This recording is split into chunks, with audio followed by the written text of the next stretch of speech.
Hello students, तो welcome to KNS classes और आपका हार्दिक स्वागत करते हैं अपने विक्ट्री बैच पे। और आज हम लेके आए हैं मेटलर्जिकल ऑपरेशंस। और आज अपना ये बड़ा ही इंपॉर्टेंट लेक्चर है और एक ही लेक्चर के अंदर इससे पूरे चैप्टर को अपन फिनिश करेंगे। इससे पहले अपन ने सॉलिड स्टेट, कोऑर्डिनेशन, कंपाउंड्स, ठीक है, डी एंड एफ ब्लॉक, ये सारे कंप्लीट किए हैं और आज अपन मेटलर्जिकल ऑपरेशंस को कंप्लीट करेंगे। ठीक है, देखो इसको आपको समझना पड़ेगा इस चैप्टर को, ठीक है, रटना नहीं है। जैसे मतलब ये है कि है इनऑर्गेनिक का पार्ट है ये, पर इसको रटना नहीं है। ठीक है, अब इसको कैसे डील करना है वो वन बाय वन आप इस वीडियो के अंदर सीखो और आपको भी ये चैप्टर कुछ इसी प्रकार से ही याद करना है। ठीक है, जैसे कि अब हम समझाएंगे, जैसे जैसे वन बाय वन आप चीज़ों को दिमाग में डालिए और इस चैप्टर को आप डील करना सीखिए। ठीक है, तो अपन शुरू करते हैं इस चैप्टर को। और ये चैप्टर जैसे ही हो जाता है आप इसके नोट्स एक बार पढ़ें और उसके बाद है वो आप असाइनमेंट मिलाएं, जो कि आपको डिस्कॉर्ड पे अवेलेबल हो जाएंगे और आपको लिंक है वो डिस्क्रिप्शन में मिल जाएगी। अगर आप नहीं जुड़े हैं तो वहाँ जाके जुड़ सकते हैं। ठीक है, शुरू करते हैं। देखो, सबसे पहले इसका थ्योरेटिकल पार्ट है, उसके बाद है वो इसमें समझने वाला पार्ट आएगा। पर इसको भी कैसे डील करना है अपन समझाते हैं। देखो, मेटलर्जिकल ऑपरेशन से पहले देखो आपको यहाँ पे क्या करना पड़ेगा, कुछ बेसिक टर्म्स हैं उनको पढ़ना होगा। ठीक है, मेटलर्जी क्या होती है वो अभी अपन बात करेंगे। देखो, जनरल टर्म्स पहले आप सीख लो। जैसे सबसे पहले है मिनरल। ठीक है, अब मिनरल क्या होता है, यहाँ लिख रखा है natural occurring solid substance having metal in combined state are called mineral. देखो, अगर मैं उठाऊं NaCl को यानी सोडियम क्लोराइड को, तो ये एक सॉलिड है, ये एक सॉलिड होता है और इस सॉलिड के अंदर एक मेटल कंबाइन फॉर्म में है जो कि है सोडियम। ठीक है, तो NaCl क्या बन जाएगा, एक मिनरल बन जाएगा। समझ में आ गई ना बात ही। तो ऐसे ही आपको देखो यहाँ पे बनाना है कि नेचुरल अकरिंग, नेचर के अंदर मिलेगा। पहली बात ये सिंथेटिक नहीं होते। ठीक है, मिनरल कभी भी सिंथेटिक नहीं होते। समझ में आ गई बात ये, नेचर के अंदर ऑलरेडी पहले से ही वो मौजूद है। तो natural occurring solid substance having metal in combined state are called mineral. मैंने यहाँ पे आपको एग्जाम्पल देके बता दिया। फिर और को देखो, और क्या हो जाएगी, एक मिनरल और कब बनती है, जब अपने पास क्या होता है उसमें से मेटल अपन क्या कर सके, निकाल सके। ठीक है, और प्रॉफिटेबली और इजीली निकाल सके। ठीक है, प्रॉफिट भी होना चाहिए। ऐसा ना हो कि किसी ऐसे मिनरल को लेके बैठ गए, जैसे मान लो यहाँ है NaCl से मान लो मेरे को सोडियम यहाँ पे बाहर निकालना है।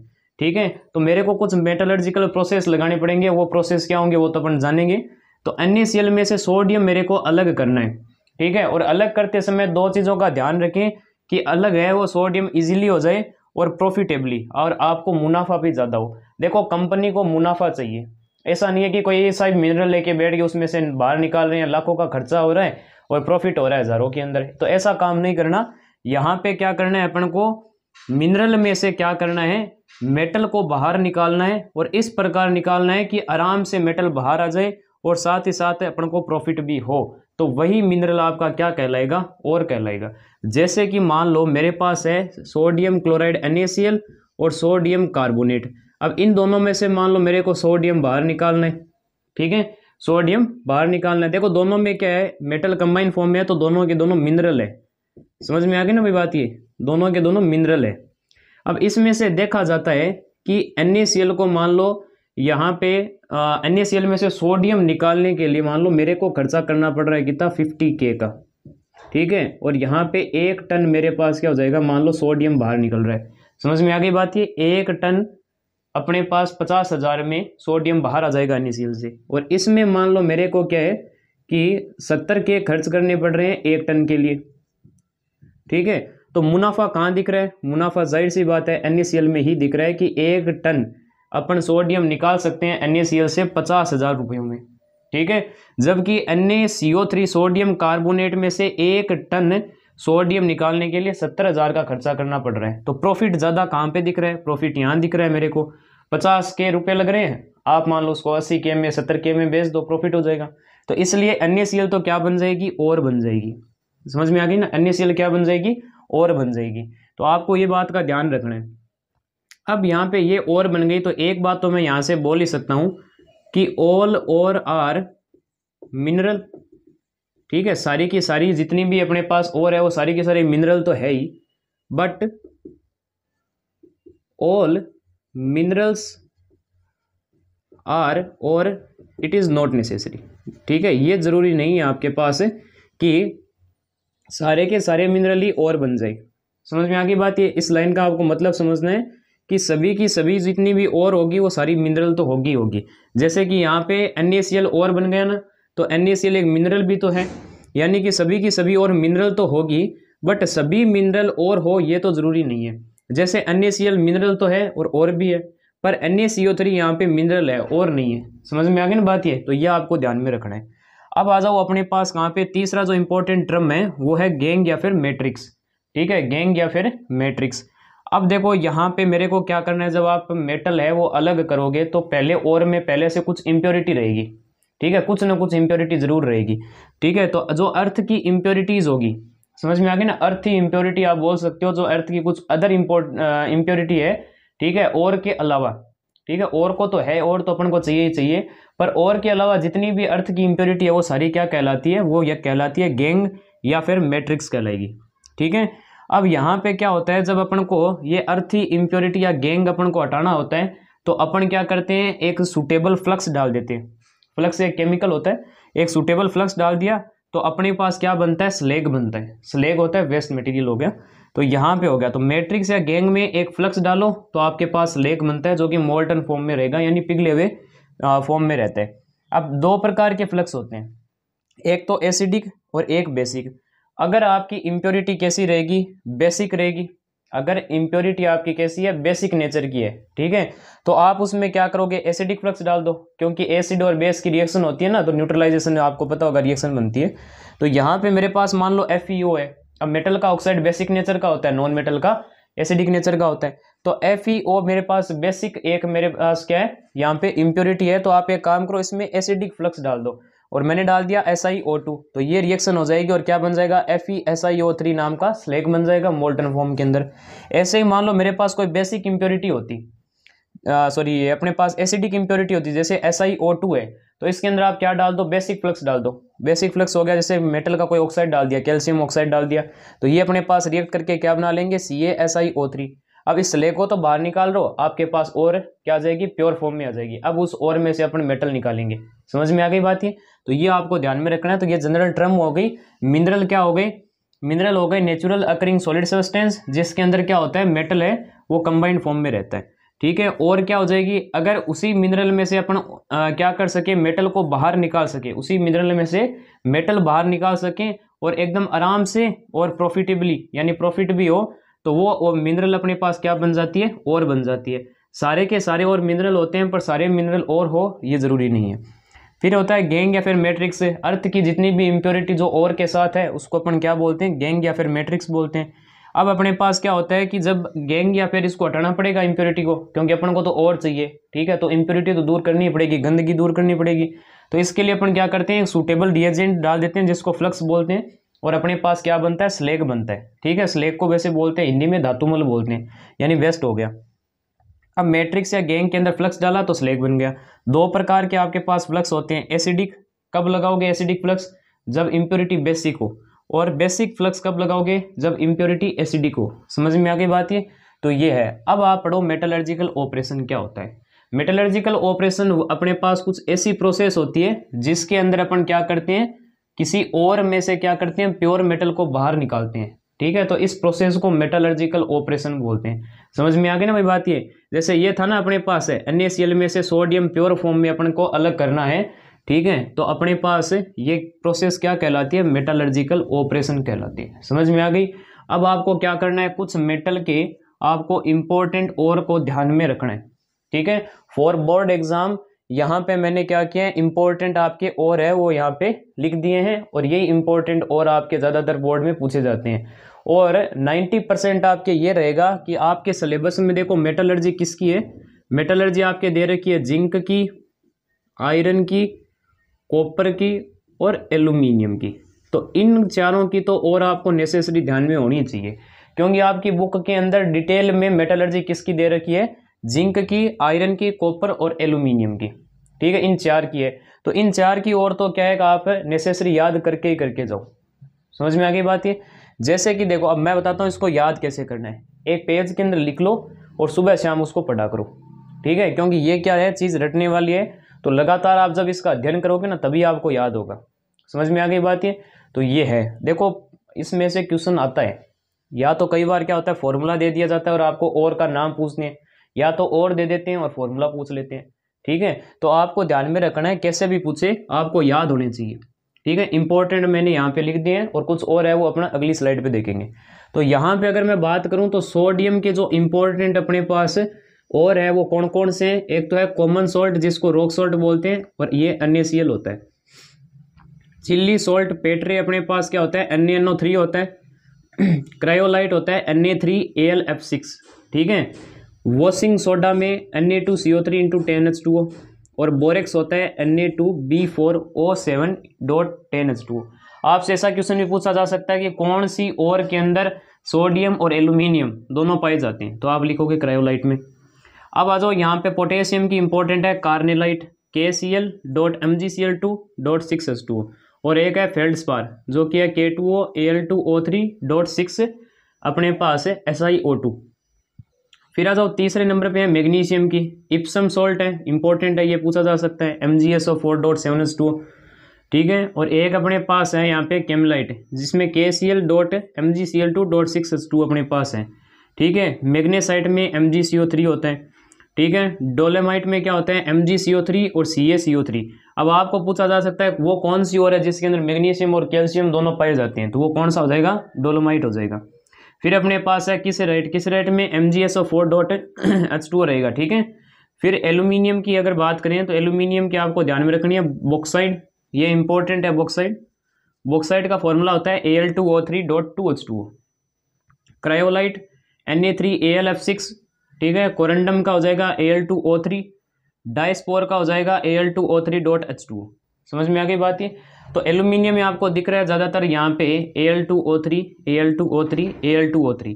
अगर एक H2 है तो उसको डाइस्पोर बोलते हैं, एक भी नहीं है तो कोरंडम बोलते हैं, और दो है तो बॉक्साइड बोलते हैं। समझ में आ गई बात ये। फिर टिन की अगर मैं बात करूँ तो टिन का किसराइट हो जाएगा और टिन स्टोन एक ही है आपके SnO2 इंपॉर्टेंट है। ठीक है, फिर लेड की अगर बात करें तो लेड का ये इंपॉर्टेंट होता है गैलेना। गैलेना में आपका फॉर्मूला होता है PbS, लेड सल्फाइड। ठीक है, कॉपर का अगर मैं बात करूं तो एक तो चाल्कोपाइराइट है या फिर कॉपर पाइराइट है, ये इंपॉर्टेंट है, इसका फॉर्मूला होता है CuFeS2। ठीक है, या फिर इसको अपन फूल्स गोल्ड भी बोलते हैं क्योंकि ये क्या होता है दिखने में क्या होता है गोल्ड जैसा होता है, तो इसलिए इसको फूल्स गोल्ड भी बोलते हैं। ठीक है, और आपको पूछा जा सकता है ऐसा कौन सा और है जिसके अंदर कॉपर और आयरन दोनों पाए जाते हैं, तो वो हो जाएगा चाल्कोपाइराइट या फिर कॉपर पाइराइट। फिर अपने पास है यहाँ पे चाल्कोसाइट। चाल्कोसाइट में Cu2S होता है, इसको कॉपर ग्लेस भी बोलते हैं। समझ में आ गई ना भैया, इसको तांबा शीशा भी बोलते हैं, तो आप इसको ध्यान में रख सकते हो। और क्यूप्राइट में क्या होता है Cu2O होता है, इसको रूबी कॉपर भी बोलते हैं।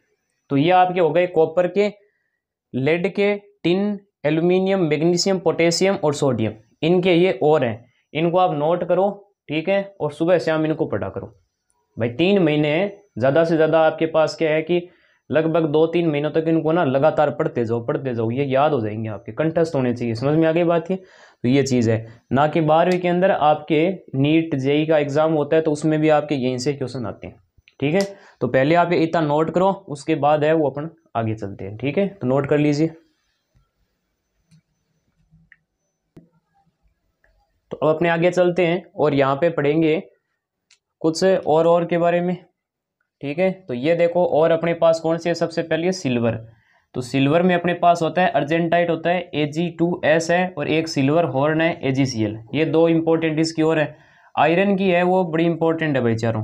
ठीक है, इसमें से क्वेश्चन आता ही आता है। हेमेटाइट Fe2O3, लिमोनाइट में FeOOH। ठीक है, और NH2O, N की वैल्यू 1-2 कुछ भी हो सकती है। फिर मैग्नेटाइट का होता है Fe3O4 और सिडराइट का होता है FeCO3। फिर आप मरकरी का एक ध्यान में रख लो, सिनेबार HGS होता है। जिंक का जिंक ब्लेंडी और यहाँ पे ZNS होता है इसका फॉर्मूला, और जिंकेट या फिर जिंक रेड होता है अपने पास ZNO। टाइटेनियम का रूटाइल ध्यान में रख लो TiO2। बेरियम का ध्यान में रख लो बायराइट्स BaSO4, और स्क्रोंसियम का एक काफ़ी होगा सिलेसाइड जो कि है SrO4। ठीक है, तो ये सारे आपके और हो गए। मैंने कहा बोर्ड के लिए आप ये इतने ध्यान में रखो, काफ़ी है। और मुख्यतः आप जो आपके सिलेबस में है जिंक, एल्यूमिनियम, आयरन और कॉपर, इन 4 के तो ध्यान में रखो ही रखो। ठीक है, बाकी है वो आपकी इच्छा। अब अपन आते हैं, देखो यहाँ पे स्टेप्स फॉर मेटलर्जी। ठीक है, स्टेप्स फॉर मेटलर्जी। तो मेटलर्जी जब भी करवाई जाती है, जब भी ओर में से मेटल बाहर निकाला जाता है, तो कौन कौन से वो स्टेप होते हैं। तो सबसे पहला स्टेप होता है जिसको बोलते हैं हम पल्वराइजेशन। ठीक है, क्या बोला जाता है, पल्वराइजेशन। इसमें क्या होता है अपने पास, crushing and grinding of ore. ठीक है, फिर दूसरा अपने पास यहाँ पे होता है कंसंट्रेशन ऑफ ओर, या फिर इसी को ही बोलते हैं बेनिफिकेशन ऑफ ओर। ठीक है, बेनिफिकेशन ऑफ ओर, या फिर इसी को ही बोला जाता है एनरिचमेंट ऑफ ओर। ठीक है, या फिर इसी को ही बोला जाता है अपने पास ओर ड्रेसिंग। तो जो नाम आप यहाँ पे देना चाहो करेक्ट होगी। ठीक है, तीसरा अपने पास यहाँ पे रहता है, ठीक है, तीसरा अपने पास यहाँ पे हो जाएगा conversion of ore into metal oxide. ठीक है, और चौथा स्टेप यहाँ पे आता है reduction of metal oxide, and last and fifth अपने पास स्टेप हो जाएगा रिफाइनिंग प्रोसेस। तो ये अपने पास क्या होते हैं यहाँ पे पांच यहाँ पे अपने पास क्या होते हैं स्टेप होते हैं मेटलर्जी के। सबसे पहले क्या होता है, देखो अपने पास बड़े बड़े क्या होते हैं, पत्थर आते हैं। ठीक है, बहुत बड़े बड़े टुकड़े आते हैं ज़मीन से निकल के। ठीक है, डायरेक्ट ट्रक में लोड होके, और बड़े बड़े टुकड़े आते हैं और फैक्ट्री में आते हैं। तो अब बड़े बड़े टुकड़ों में से तो अपन मेटल थोड़ी निकालेंगे। ठीक है, तो सबसे पहले क्या होता है कि अपने पास अलग अलग प्रकार की मशीनों में इसकी क्या की जाती है, क्रशिंग एंड ग्राइंडिंग की जाती है। यानी इसको फोड़ा जाता है और बाद में इसको एकदम पीस के और महीन पाउडर बना लिया जाता है। समझ में आ गई बात ये। और दूसरा यहाँ पे होता है concentration of ore, beneficiation of, enrichment of ore, या फिर ओर ड्रेसिंग। एक ही प्रोसेस के अलग अलग नाम है ये। और यहाँ पे आपको क्या बताया गया है कि कंसंट्रेशन ऑफ ओर होती है, यानी कि ओर का सांद्रण होता है, और यहाँ पे एकदम जितनी भी इम्प्योरिटी होती है वो सारी की सारी हटा दी जाती है। ठीक है, तो अपने पास क्या होता है, जब थर्ड स्टेप में आओगे तो उससे पहले क्या होता है, अपने पास प्योर ओर मिल जाती है। अब जैसे ही प्योर ओर हो गई तो ओर को क्या होता है, उसके मेटल ऑक्साइड में बदला जाता है। ठीक है, ये हो गया। और बाद में मेटल ऑक्साइड के बाद उसका रिडक्शन करवा के और प्योर मेटल आपके पास मेटल मिल जाता है। ठीक है, और फिर क्या होता है, रिफाइनिंग प्रोसेस लगती है, जिसमें क्या होता है, इम्प्योर और क्रूड मेटल को क्या करते हैं, एकदम प्योर मेटल के अंदर बदल देते हैं। तो ये चीज़ हो गई, समझ में आ गई बात ये। तो पहले तो क्या हो गया, आपने इसको एकदम छोटे छोटे टुकड़ों में वो पीस लिया, और पीसने के बाद यहाँ पे क्या हो जाता है, अपने पास प्योर और एक तरफ हो जाती है, इम्प्योरिटी है वो एक तरफ होती है, ये इम्प्योरिटीज हो गई। ठीक है, और ये क्या हो गया, अपने पास प्योर और हो गया। अब प्योर ओर में क्या होता है, अपने पास मेटल ऑक्साइड में कन्वर्ट होता है। ठीक है, मेटल ऑक्साइड में कन्वर्ट होने के बाद इसमें से मेटल अलग किया जाता है, और बाद में ये क्या होता है, इम्प्योर होता है। और फिर इसमें से क्या कर देते हैं, अपने इम्प्योरिटीज़ वगैरह हटा के अलग अलग मेथड्स होती है वो भी पढ़ेंगे, और बाद में अपने पास प्योर मेटल मिल जाता है। पहला स्टेप तो ये हो गया पीसने वाला, दूसरा हो गया इम्प्योरिटी को हटा देने वाला, चौथा हो गया मेटल को मेटल ऑक्साइड में कन्वर्ट किया। अब ऑक्सीजन हटा दो, रिमूवल ऑफ ऑक्सीजन क्या होता है, रिडक्शन। तो चौथा प्रोसेस अपने पास रिडक्शन हो गया, और पांचवा रिफाइनिंग प्रोसेस हो गया। तो ऐसे अपने पास 5 प्रोसेस लगाने पड़ते हैं किसी भी मेटलर्जी में। पांचों के पांचों अपने पहले क्या होंगे, आराम से इन डिटेल में आराम से अब इसको समझेंगे। ठीक है, एकदम इन डिटेल में बात करनी है इन सभी स्टेप में कि क्या क्या होता है और कौन कौन से इनके स्टेप हैं, या फिर कैसे ये स्टेप है वो प्रोसीड करते हैं। और उसके बाद फाइनली अपन को जिंक, आयरन, कॉपर और एल्यूमिनियम की मेटलर्जी पढ़नी है, और उसके बाद ये आपका चैप्टर फिनिश होगा। ठीक है, तो ये मैंने आपको बेसिक बता दिया है, और अब अपन स्टार्ट करते हैं, और समझने वाले पार्ट अभी आएंगे। ठीक है, तो इन पार्ट को एकदम इन डिटेल में समझाया जाएगा आपको, और बाद में उन्हीं स्टेप को वापस दोहराते हुए इन सभी की मेटलर्जी को आपको समझा देंगे, और मेटलर्जी आपकी कंप्लीट हो जाएगी। ठीक है, तो पहले आप इन सभी चीज़ों को देखो एक बार, सभी और को पढ़ लो, उसके बाद है वो अपन आगे चलते हैं। नोट कर लीजिए इस चीज़ को। अपने आगे चलते हैं और पढ़ेंगे 1 बाय 1 मेटलर्जी के स्टेप्स। सबसे पहला स्टेप अपने पास क्या था, पल्वराइजेशन ऑफ ओर। ठीक है, तो सबसे पहला स्टेप देखेंगे पल्वराइजेशन ऑफ ओर। ठीक है, अब इसमें क्या होता है, अपन ओर लेते हैं, और ओर के क्या होते हैं, अपने पास बड़े बड़े क्रैम्प्स होते हैं। ठीक है, बहुत बड़े बड़े स्टोन्स होते हैं, और उन स्टोन को अपन क्या करते हैं, बाद में उनकी क्रशिंग करते हैं, और बाद में उसकी ग्राइंडिंग की जाती है। ठीक है, और ये किसकी सहायता से होता है? 2 मशीनें होती है अपने पास, आपके एनसीईआरटी में दे रखा है। एक तो है बॉल मिल और एक अपने पास है स्टाम्प मिल। तो इन 2 की सहायता से क्या होता है, छोटे छोटे टुकड़े कर दिए जाते हैं। इसमें कुछ ऐसे रोलर लगा दिए जाते हैं ऐसे, इस टाइप के, ठीक है। और इन रोलर के बीच में से क्या होता है अपने पास, और का जो लार्ज स्टोन है, ठीक है, इन रोलर के बीच में से गुजारा जाता है, जिससे बाद में क्या होता है, छोटे छोटे टुकड़ों में पाउडर्ड फॉर्म में मिल जाते हैं। तो ये जो पाउडर्ड फॉर्म मिली है, इससे क्या होगा अपने पास, और का सरफेस एरिया बढ़ेगा। और का सरफेस एरिया बढ़ेगा तो अपन को पता है, केमिकल काइनेटिक्स में अपन पढ़ के आए हैं ये, कि अगर सरफेस एरिया बढ़ेगा तो सरफेस एरिया बढ़ने से रेट ऑफ रिएक्शन भी क्या होगी, बढ़ेगी। समझ में आ गई बात ये? तो ये है। अब आ जाओ स्टेप नंबर 2 पे। स्टेप 2 क्या था अपने पास, कंसंट्रेशन ऑफ ओर, ठीक है। अब कंसंट्रेशन ऑफ ओर में क्या होता है अपने पास, जो पाउडर्ड आपने जो ओर लगाई थी, ठीक है, पाउडर्ड जो और यहाँ से आपने निकाली है, इस पाउडर्ड ओर में से क्या कर देना, इम्प्योरिटी को अलग कर देना, ठीक है। यहाँ पे ऑलमोस्ट वर्ड यूज करेंगे अपने पास, ठीक है। ऑलमोस्ट इम्प्योरिटी क्या हो जाएगी, यहाँ से दूर हो जाएगी और अपने पास क्या मिलेगा, यहाँ पे प्योर ओर मिल जाएगी आपको। तो ये वो जो प्रोसेस होता है, इसको बोलते हैं कंसंट्रेशन ऑफ ओर। अब इसके अलग अलग तरीके हैं, मेथड्स हैं इसके। जैसे सबसे पहला होता है अपने पास क्या, हैंड पिकिंग। अब हैंड पिकिंग के अंदर अपने पास क्या होता है, हैंड पिकिंग के अंदर जो बड़ी बड़ी अपने पास इम्प्योरिटी होती है, ठीक है, जो बड़ी बड़ी इम्प्योरिटी होती है, जैसे कि वुड के टुकड़े हो गए, लकड़ी के टुकड़े हो गए ना, वैसे हो गए, और कंकर पत्थर हो गए, तो उनको क्या होता है, अपन हाथ से अलग कर देते हैं, इसको हैंड पिकिंग बोलते हैं, ठीक है। फिर दूसरा अपने पास यहाँ पे रहता है मैग्नेटिक सेपरेशन, ठीक है। अब मैग्नेटिक सेपरेशन अपने पास कब लगाया जाता है, ठीक है। इस मैग्नेटिक सेपरेशन तभी लगाया जाता है जब या तो और या तो अपने पास है इम्प्योरिटी में से किसी एक के पास मैग्नेटिक प्रॉपर्टी होनी चाहिए। मान लो अभी मैं एग्जांपल के तहत मान लेता हूँ कि और के पास क्या है, मैग्नेटिक प्रॉपर्टी है। हो सकता है इम्प्योरिटी के पास भी हो, पर पर्टिकुलर एग्जांपल में मैं अभी क्या कर रहा हूँ, और मान लेते हैं कि मैग्नेटिक प्रॉपर्टी है, और इम्प्योरिटी के पास क्या है, अपने पास नॉन मैग्नेटिक है। तो और क्या होगी, मैग्नेट की तरफ अट्रैक्ट होगी, और इम्प्योरिटी है वो अपने पास क्या होगी, मैग्नेटिक फील्ड की तरफ अट्रैक्ट नहीं होगी। तो इसमें होता क्या है, कुछ ऐसा सिस्टम बिठा दिया जाता है, जैसे मान लो ये अपने पास एक मैग्नेट है और ये भी एक मैग्नेट है, बड़े बड़े रोलर्स ले लिए जाते हैं, ठीक है। टायर मान सकते हो, मैग्नेट के बने हुए टायर होते हैं, और इस पे से क्या होता है, एक फट्टा लगा दिया जाता है, बेल्ट लगा दिया जाता है, ठीक है, जिसको आप क्या बोलते हो, कन्वेयर बेल्ट बोलते हो। तो ये कन्वेयर बेल्ट हो गई, और ये क्या हो गई अपने पास, लार्ज मैग्नेटिक व्हील्स हो गई। तो ये अपने पास हो गया, तो ये मैग्नेटिक व्हील हो गए, ये कन्वेयर बेल्ट हो गई। अब अपन क्या करेंगे, ऊपर से फनल लगा देंगे, और फनल को अपन क्या करेंगे, अब यहाँ से जो क्रस्ड ओर आई थी, ठीक है, उस क्रस्ड ओर को क्या करेंगे, अपन यहाँ पे डालेंगे, और ये रोलर क्या होगा अपने पास, ये जो अपने पास ये मैग्नेटिक व्हील है, ये घूमेंगे, जिससे ये फट्टा भी क्या होगा, घूमेगा, कन्वेयर बेल्ट भी घूमता है। तो इससे क्या होगा, अपने पास धीरे धीरे पूरी ओर है वो आगे की तरफ बढ़ेगी, ठीक है, आगे की तरफ बढ़ेगी। और यहाँ पे मैंने क्या कर दिया, 2 यहाँ पे कंटेनर ले लिए। अब क्या होगा, यहाँ से जब ये और आगे बढ़ेगी, ठीक है, तो आगे बढ़ते समय यहाँ पे क्या होगा, जो मैग्नेट की तरफ अट्रैक्ट नहीं हो रही थी वो तो इस कंटेनर में गिर जाएगी डायरेक्ट, ठीक है, और जो मैग्नेट की तरफ अपने पास अट्रैक्ट हो रही थी वो इस टायर के चिपके रहेगी, ठीक है भाई, क्योंकि मैग्नेट रह गया ना, तो मैग्नेट से चिपकी रहेगी।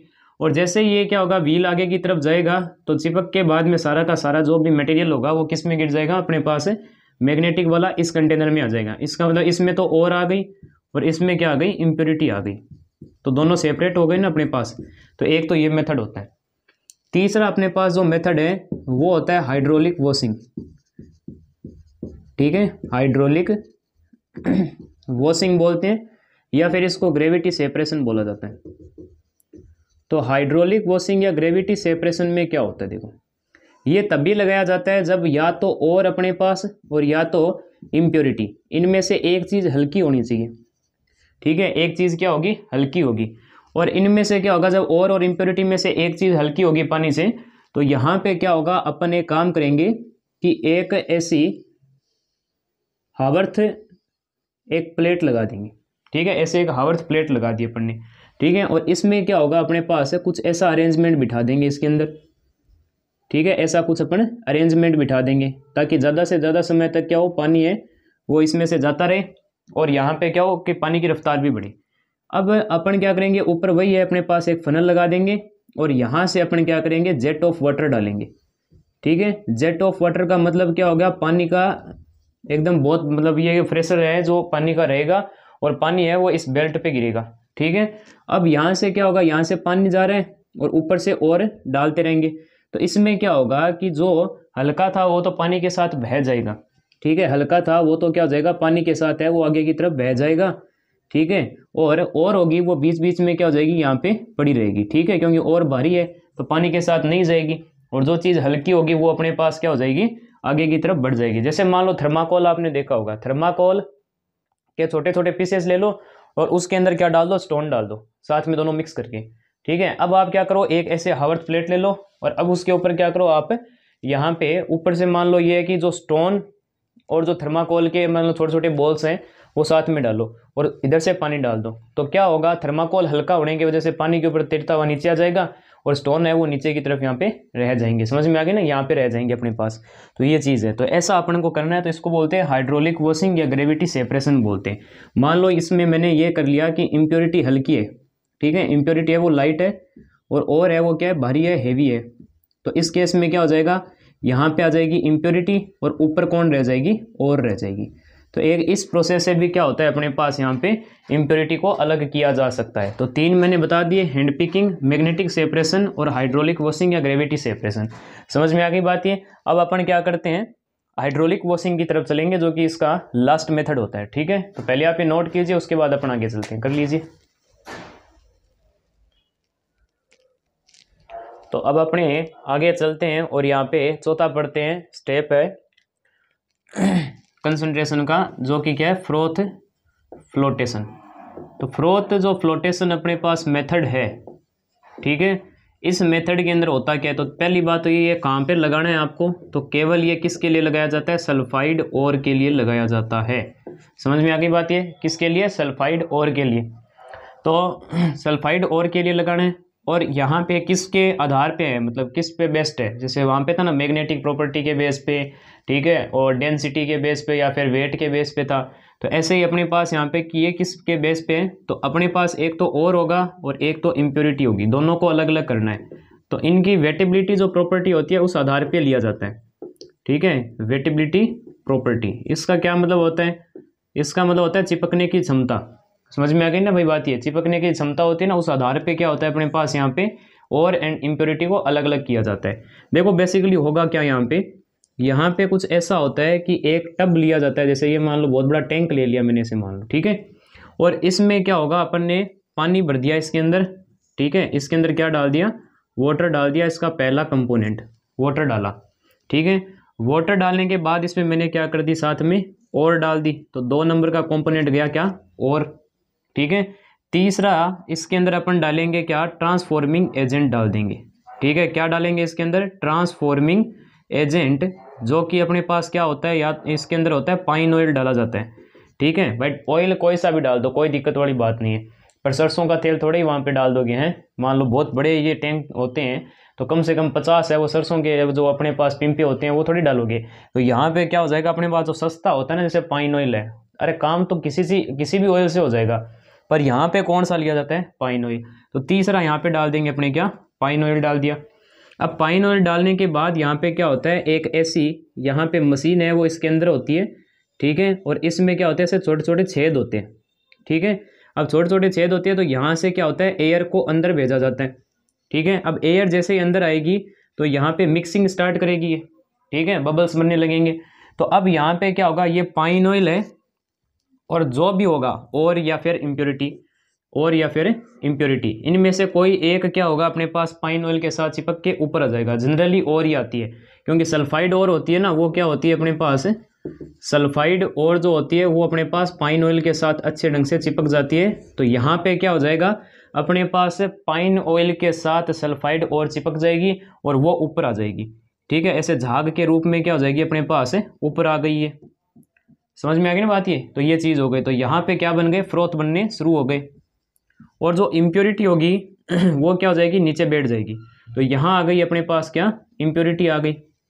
अब बात ये है कि यहाँ पे आपने जो यहाँ पे झाग बनाए हैं, तो ये झाग हो सकता है थोड़ी देर बाद में क्या हो जाए, झाग फूट जाएगा। झाग फूट भी तो सकते हैं, अनस्टेबल होता है। तो यहाँ पे क्या हो जाएगा, अगर झाग फूट गया तो वापस क्या हो जाएगी, और नीचे बैठ जाएगी। ये अपन को नहीं कराना। तो इसलिए अपन ने क्या किया, यहाँ पे एक तरीका ढूंढ लिया और उनको अपन बोलते हैं फ्रोथ स्टेबलाइजर। ठीक है, तो फ्रोथ जो स्टेबलाइजर्स होते हैं अपने पास, वो कौन से होते हैं, फ्रोथ स्टेबलाइजर्स आप यहाँ पे काम में लेते हो। जैसे कि एनिलीन ले सकते हो यहाँ पे, ठीक है, और या फिर इसमें आप क्रेसोल ले सकते हो। समझ में आ गई बात, ये एनिलीन ले लो या फिर क्रेसोल ले सकते हो आप यहाँ पे। तो फ्रोथ स्टेबलाइजर आपके ये हो गए, झाग को क्या है, ये फूटने नहीं देते।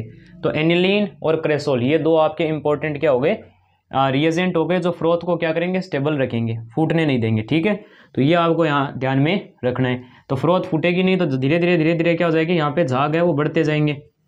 ठीक है, तो यहाँ से फिर क्या हो जाएगा, झाग को अपन अलग कर लेंगे। ठीक है, यहाँ से क्या करेंगे, झाग को अपन अलग कर देंगे और अपने पास और अलग हो गई और नीचे इम्प्योरिटी अलग हो गई।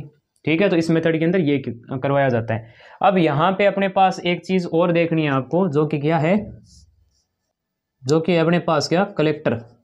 ठीक है, अब कलेक्टर यहाँ पे क्या होते हैं, देखो कलेक्टर क्या होते हैं अपने पास, फ्रोथ को बहुत जल्दी बनवा देते हैं। समझ में आ गई ना बात, यानी टाइम की बचत के लिए ही होता है बस। तो कलेक्टर अपने पास होते हैं, कौन कौन से हैं वो कलेक्टर, एक तो होता है अपने पास सोडियम इथाइल जेंथेट। ठीक है, और एक अपने पास यहाँ पे कौन सा होता है, एक तो सोडियम इथाइल जेंथेट होता है और एक अपने पास यहाँ पे होता है पोटेशियम इथाइल जेंथेट। जो यूज में लेना है वो आप ले सकते हो यहाँ पे। ठीक है, ये चीज़ हो गई। स्ट्रक्चर देखनी है तो इसकी स्ट्रक्चर होती है C2H5OC, double bond S K+ होगा और यहाँ पे माइनस होगा। समझ में आ गई ना बात ये। तो ये चीज़ आपको यहाँ पे ध्यान में रखनी है। तो ये हो गया अपने पास सोडियम और पोटेशियम इथाइल जेंथेट हो गए। अगर पोटेशियम लगा है तो यहाँ पे क्या हो जाएगा अपने पास, पोटेशियम इथाइल जेंथेट, और वहाँ सोडियम लगा देते तो क्या हो जाता है, सोडियम इथाइल जेंथेट हो जाता। अब ये कलेक्टर होते हैं, इनका काम क्या होता है कि फ्रोथ को बहुत जल्दी कलेक्ट करवाने का काम करेंगे ये। ठीक है, यानी वेटेबिलिटी जो प्रॉपर्टी होती है उसको बढ़ा देगा। कैसे, तो यहाँ पे देखो ये वाला पार्ट आपको दिख रहा होगा, ये पार्ट तो हो गया पोलर। ठीक है, ये पार्ट तो हो गया पोलर, और ये वाला दिख रहा होगा कार्बन वाला है, हाइड्रोकार्बन होते हैं, नॉन पोलर होते हैं। तो ये नॉन पोलर पार्ट हो गया और वो पोलर पार्ट हो गया। समझ में आ गई बात ये। अब क्या होता है, आपको पता होगा कि पोलर पार्ट के अंदर क्या होता है अपने पास, वाटर है ना, वो अट्रैक्ट होता है। ठीक है, पोलर पार्ट होता है और वाटर, ये दोनों आपस में क्या होते हैं अपने पास, सोल्यूबल होते हैं। और यहाँ पे नॉन पोलर पार्ट होता है।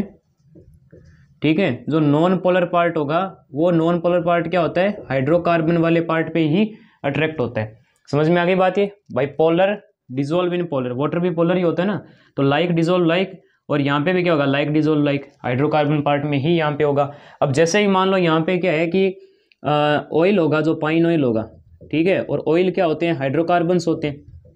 ठीक है, तो ये क्या करेगा अपने पास, यहाँ पे हाइड्रोकार्बनिक पार्ट होगा ना, ये जो पाइन ऑयल होगा वो। ठीक है, तो यहाँ पे नॉन पोलर जो पार्ट होगा, यानी कि ये C2H5 वाला जो पार्ट है, ये तो क्या हो जाएगा, इससे ऑयल के साथ चिपक जाएगा।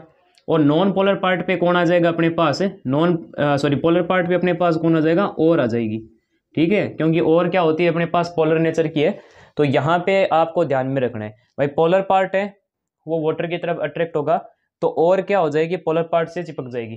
ठीक है, और नॉन पोलर पार्ट होते हैं वो हाइड्रोकार्बनिक पार्ट में क्या होते हैं, डिसॉल्व होते हैं, या फिर क्या होते हैं अपने पास स्टेबल होते हैं। तो हाइड्रोकार्बन पार्ट जैसे पाइन ऑयल हो गया, पाइन ऑयल क्या होगा अपने पास, हाइड्रोकार्बनिक पार्ट होगा। तो C2H5 ये तो क्या हो जाएगा, पाइन ऑयल में चिपक जाएगा, और क्या हो जाएगी अपने पास इस पोलर पार्ट में चिपक जाएगी, यानी SK की तरफ, और ये C2H5 क्या हो जाएगा, ऑयल के अंदर चला जाएगा। ठीक है, तो इससे क्या होगी, वेटेबिलिटी जो प्रॉपर्टी होगी ना वो बहुत ज़्यादा बढ़ जाएगी। ठीक है, तो ये चीज़ आपको ध्यान में रखनी है। तो क्या क्या चीज़ें आपको यहाँ पे मिलानी है, वाटर मिलाना है और ट्रांसफॉर्मिंग एजेंट मिला दो, पाइन ऑयल जो कि झाग बनाने का काम करता है। ठीक है, और फ्रोथ स्टेबलाइजर्स मिलानी है आपको, और यहाँ पे आपको क्या करना है, कलेक्टर हो गया। समझ में आ गई बात ये। एक चीज़ आप यहाँ पे और ध्यान में रख सकते हो, जो डिप्रेसेंट्स। ठीक है, अब ये डिप्रेसेंट्स क्या होते हैं अपने पास, वो आपको बताते हैं। देखो, अगर आपके पास मान लो कोई भी एक ऐसी ओर है जिसके अंदर 2 सल्फाइड और एक साथ एग्जिस्ट करती है, जैसे कि मान लो मेरे पास क्या है, लेड सल्फाइड है, और इसमें मान लो मैंने क्या डाल दिया, जिंक सल्फाइड डाल दिया। समझ में आ गई बात ये। अब मान लो क्या होगा, ये और दोनों ही पीबीएस और जेडएनएस ये क्या हो जाएगी, दोनों ही झाग के मतलब झाग पे आ जाएगी ना। और मान लो मेरे को क्या चाहिए, लेड सल्फाइड चाहिए, ये जिंक सल्फाइड नहीं चाहिए, जिंक सल्फाइड मेरे को नहीं चाहिए। तो अब क्या करें अपने पास, ठीक है भाई दोनों ही आ जाएंगे क्योंकि दोनों ही सल्फाइड हो रहे हैं, तो इस झाग में दोनों होंगे, पर अपन को एक चाहिए। तो एक को नीचे क्या कर देते हैं, अपन बिठा देते हैं, और नीचे बिठाने वाले जो एजेंट होते हैं वो डिप्रेसेंट्स कहलाते हैं। समझ में आ गई बात ये। जैसे कि इसमें डाल देते हैं अपने पास क्या, सोडियम साइनाइड। तो NaCN डालने पे क्या होगा, ये ZnS और NaCN ये क्या करेंगे, अपने पास एक इनसोल्यूबल कॉम्प्लेक्स बना लेंगे। कौन सा, Na2ZnCN4। ठीक है, तो ये अपने पास क्या बन गया, एक कॉम्प्लेक्स बन गया जो कि इनसोल्यूबल होगा। तो ये क्या हो जाएगा, नीचे बैठ जाएगा और आपको क्या मिल जाएगा, PBS मिल जाएगा। तो ये जो अपने पास रिएजेंट होते हैं ये क्या कहलाते हैं, डिप्रेसेंट्स कहलाते हैं। समझ में आ गई होगी बात ये। और एक यहाँ पे इंपॉर्टेंट बात आपको ध्यान में रखनी है, एक क्वेश्चन आया हुआ है जेई के अंदर, ठीक है, जेई के अंदर आया हुआ है कि ये जो प्रोसेस है वो पहले किसके दिमाग में आई थी। ठीक है, ये जो प्रोसेस है वो किसके दिमाग में आई थी। तो सबसे पहले अगर मैं बात करूं तो यहाँ पे अपने पास एक जैसे लॉन्ड्री में जो होता है ना कपड़े धोने वाली, ठीक है, तो जो कपड़े धोने वाली एक महिला थी, ठीक है, उनके दिमाग में ये आइडिया आया था। समझ में आ गई बात ये। तो उनके दिमाग में ये पहले आइडिया आया था, कैसे, क्योंकि इन्होंने ये क्या कर रही थी एक बार कि जो खदान में जो काम करती है ना, जैसे कॉपर की कोई खदान थी, तो उसमें ये क्या कर रही थी, काम कर रही थी। तो वहाँ काम करते समय इसने ये पाया कि जैसे ही कपड़े को धो रहे हैं तो कॉपर के जो अपने पास वहाँ पे अवशेष थे वो तो क्या हो गए, झाग के साथ ऊपर आ गई, और इम्प्योरिटी है वो नीचे बैठ गई। ठीक है, तो ऐसा कुछ देख के और इनके मन में आया कि फ्रोथ फ्लोटेशन नाम की ये जो प्रोसेस है इसको बताया जाए साइंटिस्ट को। तो साइंटिस्ट ने फिर क्या किया, इन पे काम किया और बहुत सारी चीज़ों को खोज निकाला। आज आप ये जो देख पा रहे हैं ये उन कपड़े धोने वाली महिला का कमाल है। समझ में आ गई बात ये। तो ये आपको ध्यान में रखना है। एक छोटी सी स्टोरी है कि इसके पीछे कि ये कैसे, मतलब ये है कि ये मेथड है वो काम में आई थी। ठीक है, तो इसके पीछे का छोटा सा एक इतिहास था जो मैंने आपको बता दिया है। हो सकता है आपके कहीं काम आ जाए, या फिर एक बार जेई के अंदर भी ये क्वेश्चन पूछ चुके हैं। ठीक है, तो ये चीज़ आपको शायद असाइनमेंट जो आपको मिलेंगे तो उसके अंदर भी आपको ये क्वेश्चन मिल जाएगा, तो वहाँ से आप ये देख लीजिएगा। ठीक है, तो ये अपना हो गया कंसेप्ट। अब अपन आगे चलते हैं। तो पहले आप ये देख लीजिए, नोट कर लीजिए और समझिए। ठीक है, तो अब अपने आगे चलते हैं और स्टेप नंबर 3 की तरफ चलेंगे। ठीक है, स्टेप 3 अपने पास क्या है, स्टेप जो नंबर 3 है वो अपने पास है conversion of ore into its oxide. ठीक है, या फिर मेटल ऑक्साइड। तो मेटल ऑक्साइड में अपन को कन्वर्ट करना है ओर को इस स्टेप के अंदर। समझ में आ गई बात ये। तो देखो मेटल ऑक्साइड में कन्वर्ट करने की क्या जरूरत है। तो जैसे कि मान लो आपके पास यहाँ पे क्या है, कोई भी मान लो ये मेटल है और इसके साथ मान लो कोई भी अपने पास एलिमेंट जुड़ा हुआ है, हालांकि मान लो ये ऑक्साइड नहीं है। ठीक है, तो आप यहाँ पे क्या करोगे, इसको अगर डायरेक्ट मान लो यहाँ पे मेटल में कन्वर्ट कर दो। ठीक है, और यहाँ पे SO2 गैस मान लो बाहर निकल गई। फिर उसके बाद मैं अगर बात करूँ तो दूसरा ये हो सकता है कि मेटल सल्फाइड को आप पहले क्या कर लो, मेटल ऑक्साइड में कन्वर्ट कर दो।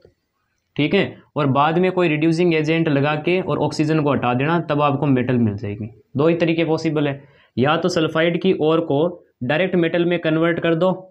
ठीक है, और या तो फिर क्या होगा अपने पास MS2 यानी कि सल्फाइड ओर को पहले ऑक्साइड में कन्वर्ट करो, बाद में रिडक्शन कर देना।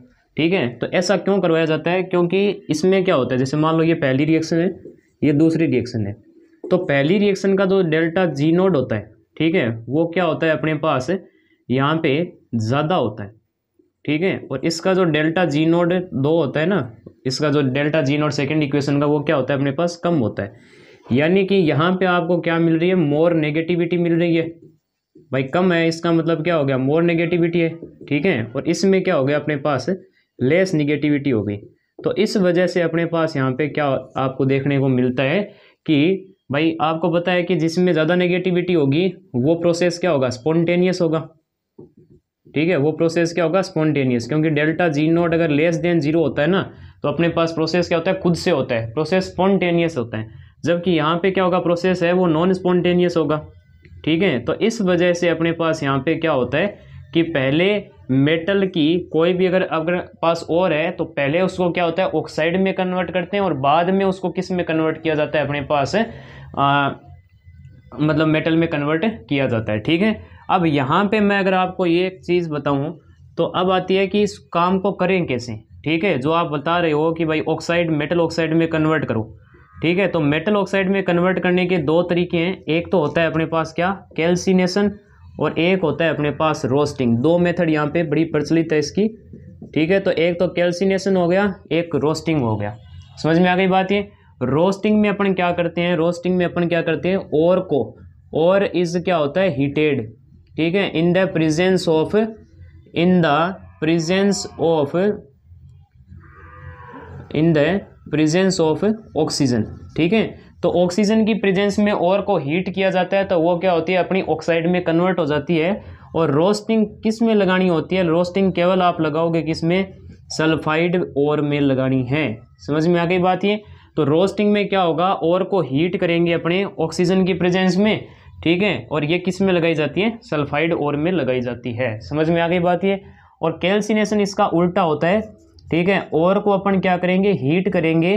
ठीक है, heat in the absence of oxygen, in the absence of oxygen. समझ में आ गई बात है भाई। ये इसमें क्या होता है कि और को हीट किया जाता है अब्सेंस ऑफ ऑक्सीजन में, यानी यहाँ पे ऑक्सीजन की सप्लाई बंद रहती है और को डायरेक्ट हीट कर दिया जाता है, तो क्या होता है अपने पास, वो मेटल ऑक्साइड में कन्वर्ट हो जाती है। जबकि रोस्टिंग में क्या होता है, और को गर्म करते हैं ऑक्सीजन की प्रेजेंस में, यानी यहाँ ऑक्सीजन की सप्लाई चालू रहेगी। समझ में आ गई बात है, और मेटल ऑक्साइड में ये बदल जाएगा। और अब यहाँ पे बात करूँ तो ये सल्फाइड और के लिए है, और बचे हुओं के लिए आप कैल्सिनेशन लगाओ। जैसे कि आपके पास अगर कार्बोनेट्स हैं, ठीक है, हाइड्रो ऑक्साइड्स हैं, या फिर आपके पास मान लो हाइड्रेट्स हैं, या फिर मान लो आपके पास यहाँ पे और भी आप रह सकते हो, जैसे ऑक्साइड्स हो गए। तो oxide, hydro oxide, hydrate, carbonates, phosphate, तो इन सब के लिए आप यहाँ पे क्या कर सकते हो, यहाँ पे कैल्सिनेशन प्रोसेस लगा सकते हो। तो रोस्टिंग तो एक जगह लगेगी सल्फाइड में, और कैल्सिनेशन क्या होगा अपने पास यहाँ पे ऑक्साइड में, फॉस्फेट में, हाइड्रेट यानी क्या हो गया, किसी भी मान लो और के साथ वाटर के मॉलिक्यूल अगर चिपके हुए हैं उनके केस में हो गया, हाइड्रोक्साइड में हो गया, कार्बोनेट CO3 में हो गया। अब इसके एग्जांपल देता हूँ मैं आपको, ज़्यादा क्लियरिटी होगी। जैसे कि मान लो मेरे पास यहाँ पे अगर लेड सल्फाइड है, जिंक सल्फाइड है। ठीक है, तो इसमें आप क्या करोगे, देखो ऑक्साइड में कन्वर्ट करना है, मेटल की ऑक्साइड में, यानी लेड के साथ ऑक्सीजन होना चाहिए, पर यहाँ सल्फर है, सल्फर है, तो आप क्या करो, यहाँ पे ऑक्सीजन लगा दो। ठीक है, ऑक्सीजन की सप्लाई चालू रखो और इनको हीट कर दो, तो ये क्या हो जाएगा, लेड ऑक्साइड में कन्वर्ट होगा और SO2 सल्फर डाइऑक्साइड गैस निकल जाएगी। ऐसे ही इसमें करा दो, आप क्या करोगे, जिंक ऑक्साइड में कन्वर्ट हो जाएगा और सल्फर डाइऑक्साइड गैस तैयार हो जाएगी। समझ में आ गई बात ये आपको। तो ये चीज़ है। और अगर आपके पास मान लो कि कैल्शियम कार्बोनेट है आपके पास, ठीक है, या फिर जिंक कार्बोनेट आपके पास लगा हुआ है, या फिर Al2O3 × 2H2O आपके पास है। ठीक है, तो जैसे ये हो गए अपने पास, या फिर एक और मैं आपको यहाँ पे उदाहरण दूँ तो एक आप यहाँ पे ये लिख लो, AlOH होल थ्राइस है आपके पास।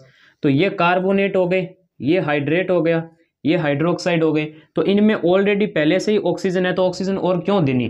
तो यहाँ ऑक्सीजन आप क्या करोगे, यहाँ पे ऑक्सीजन की सप्लाई बंद रहेगी और को डायरेक्ट हीट कर देंगे। समझ में आ गई बात ये। अब और को जब डायरेक्ट हीट करोगे तो यहाँ से क्या हो जाएगा, कैल्शियम ऑक्साइड और CO2 गैस बाहर निकलेगी। यहाँ पे गर्म करोगे तो जिंक ऑक्साइड और CO2 गैस बाहर निकल जाएगी। इसको गर्म करोगे तो Al2O3 में, और यहाँ पे क्या हो जाएगा अपने पास 2H2O बाहर निकल जाएगा गर्म करने पे, और यहाँ पे क्या हो जाएगा अपने पास एल्यूमिनियम ऑक्साइड और वाटर बाहर निकल जाएगा। तो इस केस में आपको ध्यान में रखना है, केवल सल्फाइड की ओर में ऑक्सीजन की सप्लाई चालू रखो, गर्म कर दो, ये रोस्टिंग होता है। और बाकी किसी में कार्बोनेट हो गए, हाइड्रेट हो गए, या हाइड्रोक्साइड हो गए, तो इनमें पहले से ऑक्सीजन है तो ऑक्सीजन की सप्लाई तो रखो बंद, और को डायरेक्ट हीट कर दो। ठीक है, इससे क्या हो जाएगा, वो अपने ऑक्साइड में कन्वर्ट हो जाएगा। समझ में आ गई बात ये। तो ये आपको ध्यान में रखना है। तो जब भी आप क्या कर रहे हो, मेटल ऑक्साइड में कन्वर्ट कर रहे हो, तो पहली बात तो ये है कि क्यों कर रहे हो। तो करने का कारण ये है कि पहले यहाँ पे क्या करोगे, अगर आपने डायरेक्ट मेटल कोई भी और है और उसको आपने मेटल के अंदर निकाल लिया, तो यहाँ पे एक तो ये केस होता है, और एक मान लो आप ऑक्साइड में कन्वर्ट करके बाद में रिड्यूसिंग एजेंट लगा के और मेटल में कन्वर्ट कर रहे हो, तो दो प्रोसेस है। पहले वाले का डेल्टा G नोड होता है ना, वो नेगेटिव नहीं होता, इसका निगेटिव होता है। तो ये स्पॉन्टेनियस प्रोसेस होती है, और स्पॉन्टेनियस प्रोसेस क्या होती है, नेचर है वो खुद एक्सेप्ट करता है। तो इस वजह से अपने पास क्या हो जाएगा, पहले मेटल ऑक्साइड में कन्वर्ट करेंगे। तो मेटल ऑक्साइड में कन्वर्ट करने के दो तरीके, कैल्सिनेशन, रोस्टिंग। रोस्टिंग में ओर को गर्म करना है in the presence of oxygen, और कैल्सिनेशन में आपको क्या करना है, अब्सेंस ऑफ ऑक्सीजन की प्रेजेंस में आपको हीट करना है। रोस्टिंग सल्फाइड ओर के लिए लगेगी, कैल्सिनेशन है वो बाकी सभी के लिए, कार्बोनेट, हाइड्रोक्साइड्स, ऑक्साइड, ठीक है, फॉस्फेट, हाइड्रेट, इनके लिए लगती है। और ये मैंने आपको यहाँ पे एग्जांपल दे दिए।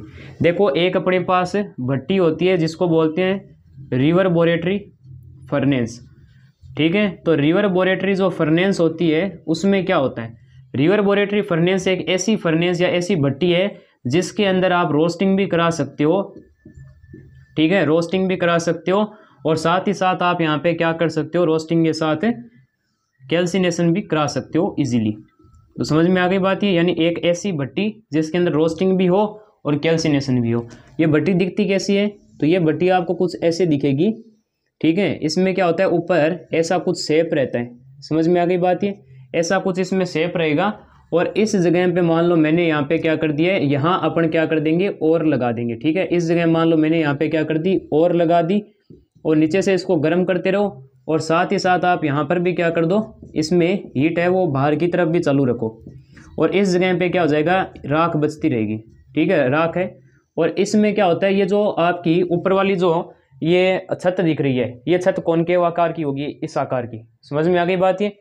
अब यहाँ पे आपको दिख रहा है कि एक तो यहाँ पे थोड़े बहुत छेद भी रखने होते हैं, ठीक है। ये छेद आपके क्या करते हैं, ये खुल भी सकते हैं और बंद भी हो सकते हैं, समझ में आ गई, खुल भी सकते हैं और बंद भी हो सकते हैं। आप देख रहे हो मैंने यहाँ पे दो जगह पे फायर लगाई है, एक तो इस जगह पे और एक यहाँ पे।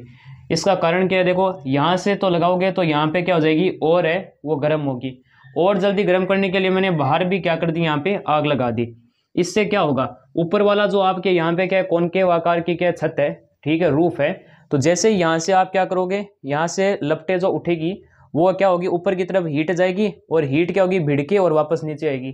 तो इस बोरे जो अपने पास भट्टी है, इस भट्टी को पूर्ण रूप से गर्म रखेगा ये, समझ में आ गई। और दूसरी यहाँ पे ये रहेगा कि ये जो छेद है ये बंद भी हो सकते हैं और खुल भी सकते हैं। रोस्टिंग लगानी है तो इन छेद को खुला रखो ताकि ऑक्सीजन अंदर आ जाए, ठीक है। और अगर आपको कैल्सिनेशन करना है तो इन छेद को आप बंद करा दो, ठीक है। और अब्सेंस ऑफ ऑक्सीजन की प्रेजेंस में यहाँ पे क्या हो जाएगा, अब्सेंस ऑफ ऑक्सीजन होगा ना, यानी कि ऑक्सीजन की सप्लाई बंद हो जाएगी, तो कैल्सिनेशन हो जाएगा, समझ में आ गई बात ये।